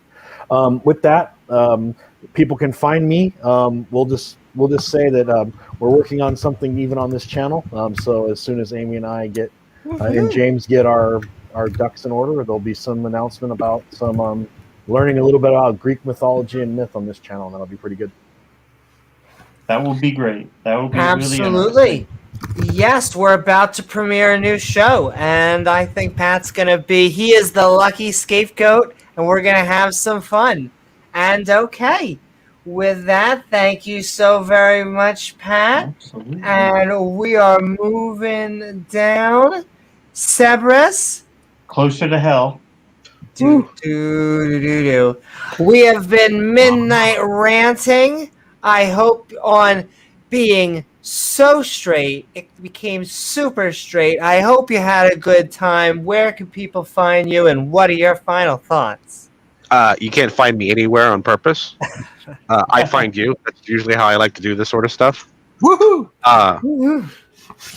I would like to say that I would want to invite everyone to help me fight bigotry against super straight people, because because assuming someone who is actually by definition super straight identifies as super straight is transphobic because memers will use it to make the helicopter argument is unreasonable, and by definition that makes that bigotry. So what's the helicopter argument? So you want to identify as a trigender pyrofox? Okay, fine. I'm going to be a helicopter. Oh, okay. Okay, thank you. That's okay, thank you so very much, Cerberus. It's just a tantrum about the idea that that trans women are women, trans men are men. They say, well, I can be an attack helicopter, and I literally am an attack helicopter because that's what I identify as. Yeah, and how dare you be offended that I'm an attack helicopter, basically. Right, yeah. And thank you so very much, Cerberus. And Simos, did I call you? I think I've missed you by accident. So we're going to go, unless you're not ready, we're going to go over to Simos. Because thank you so very much. We have been Midnight Ranting on being super straight. I hope you had a good time. Where can people find you, and what are your final thoughts? Fantastic. Thank you so much. Yeah, I mean, the guys that have spoken before me are more eloquent than I've been, and I would be able to say it. Needless to say, I think of as somebody that uses the word super straight as a troll, basically. I think it's a troll term. It's redundant. The super is redundant because it means no more than what everybody else has been using the word straight for many years. And then if there's an implication beyond that, then I'm definitely against that. So I would, if somebody came up to me, Winston, and asked me if I was super straight, I just think they're trolling, and I've got no time for that kind of loose language. You can find me on my channel, which is called Simus Funk, which I put in the side chat, and hopefully it's there. If someone could paste it in the main chat, that would be great. And oh yes, and short There as it well. is. Thank you so much. And find me there, please. I'm looking to get to 3 users or 3 subscribers. And when I do, I'm going to run naked around my house 5 times. Thank you very much. And it's On or off video? video? I hope it's off video. yeah. Oh, sorry. Yeah. I meant in the street then, or something ridiculous. I don't know. So your channel will get taken down pretty soon after that. So. Yeah. Well, with all 3 subscribers, I don't think any of them will complain. But That'd be anyway, like Gavin when he Anyway. gets to 1,000 saying he'll do a whole debate with pants on. oh right. Yeah. I don't care. Gavin can just go take care of himself. Yeah, well, I'm sure he has to these days because no. Anyway, so yeah. Anyway, thank you so much. That was a bad joke, but thank you. And yeah, I would have a lot of what Will and everybody has said on the panel. Ask the question why, and let's get into dialogue. Thank you. Fantastic. Thank you, Simos. Thanks, Simus. Yeah, I finished. Thank you, Amy. Yeah, he's done. Amy, are you muted? He might Oh be. my goddess, I just did. I'm doing my announcer voice and nothing's coming through. And thank you so very much, Simos. And all right, there's only Will, James, and I left to go. And with that, thank you, Simos and Will. We have been Midnight Ranting on, I guess it's been the label battles to end all label battles. Super straightness. I hope you had a good time. Where can people find you, and what are your final thoughts? Well, you can find me at Will Stewart THFC Rants if you happen to care about English football at all. If you don't Mm-hmm. worry about it. Not related, so that's okay. But yeah, no, I just enjoy coming here to ask questions and to answer questions. And because there are a lot of things that I'm super confused about. I guess you could say I'm starting to find myself to be a bit of a unicorn out here on the interwebs. But to be honest with you, I just don't yet. A lot of this stuff is surprising to me. A lot of it's new. My viewpoints, the way that I process and think about things aren't new, but the way that I am expected to talk about them is new. The terms on some topics that I'm expected to use are new.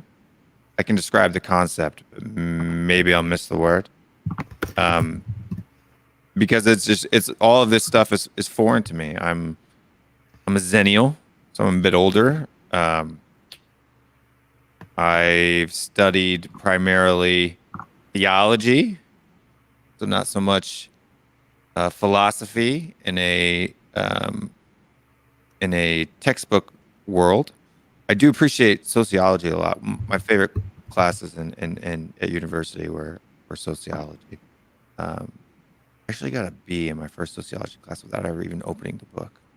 I love that. I just love to talk and ask questions and get into the nuanced details of why people think the way they do, and then judge them based on how they represent themselves. And I think if more people did that, we'd have less problems. You wouldn't have people out there trying to call themselves super straight or whatever. I try to live my life by the way of saying, if your name's Amy, I will call you Amy, and I will call you whatever you want to be called, because it doesn't mean anything for me. It doesn't take anything away from who I am. What you want to do or how you want to live your life, it doesn't deduct from who I am or what I want to do. And so I simply just ask questions and let people be who they want to be. Look, if you want to be a attack helicopter or a one-eyed, one-horned flying purple people eater, you can be whatever you want to be. It doesn't bother me. It doesn't matter to me. Woohoo! Thank you, you Will. so very much, Will. And okay, I just have to say I can't show it up on screen, but Nate is saying Oz wants me to ask Will how he makes his beard so carpet soft. Oh, we got a fan out there. I use, to be honest with you, I can't even remember the name of it right now, Oz, but there was one gentleman. If you don't know, my full-time job is in the fishing industry, and I go to a lot of trade shows, and at those trade shows are a lot of like beef jerky vendors, and because it's a predominantly male-dominated hobby, there's also a lot of beard vendors, and I think it's called like bass oil or something like that. It's like fishing related beard product. But now you have my attention. The guy makes it himself, and he just kind of brands it. It's like Bearded Bass, or I think it's Bearded Bass Co. I think is what it is. It's made from fish? No, he just calls it that, and it's kind of like a lifestyle brand for bearded fishermen. And I figured since my nickname on Instagram and Twitter was the Redbeard Basser, that I figured I'd use it, and I like it, so I keep buying it from him. Well, hopefully it wouldn't make you smell like fish. That would be No, it actually smells. It's very like natural. It smells very like almost vanilla-ish or maybe cocoa butter-ish. I'm sure there's probably a little bit in there. I don't know what his mixture is, but it's it immediately dissolves in your palms. So it's white, but as soon as you rub it once, it completely dissolves into almost like an oil, and it's really nice. I was gonna say that sounds really nice. I can make a joke in there, so we're just gonna keep it at the really nice part. We're gonna go into James, and thank you so very much, Will. James, we have been midnight ranting, getting super something, super straight, our super straight on. I hope you had a good time and help us land this plane. Some final thoughts. Well, I was glad to see that everybody had a civil discussion, even though a lot of issues like this, the tensions, the feelings people have can run hot. But I think everybody in here realizes that we are all decent people. We're just trying to discuss the issue, trying to understand what other people mean when they use terms, and not trying to be offensive, and don't try to be offensive, try to be nice. And I think everybody here was doing that, so that was good. And Amy, you are super trans, I am just straight, but would you consider yourself super trans? I consider myself more of a Super Saiyan, but only on Thursdays. But yes, we'll super straight, super trans, but we love everybody. So thanks, we guys. love everybody. Yeah. Woohoo!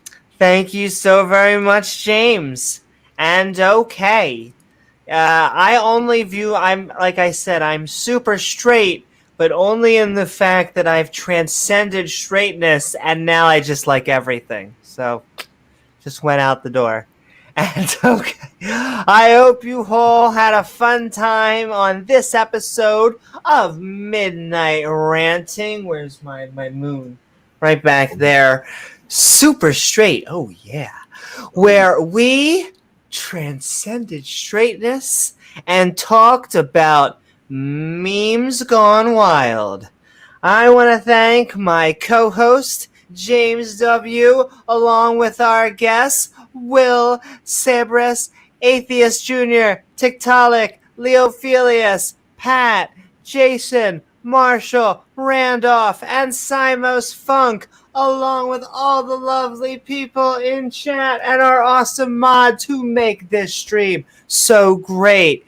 Don't forget to like, subscribe, follow, and hit that all button icon so you can be part of our live streams on YouTube, Twitch, or Facebook. You pick your platform. And if you'd like to help us make more fun content, feel free to check out our Patreon at patreon.com/Amy Newman. I'm Amy Newman, and we will see you all on the next episode of Skeptic Ball Z.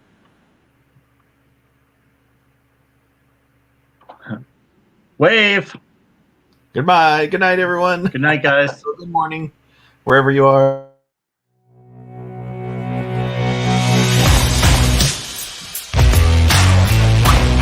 Like a ball of cotton.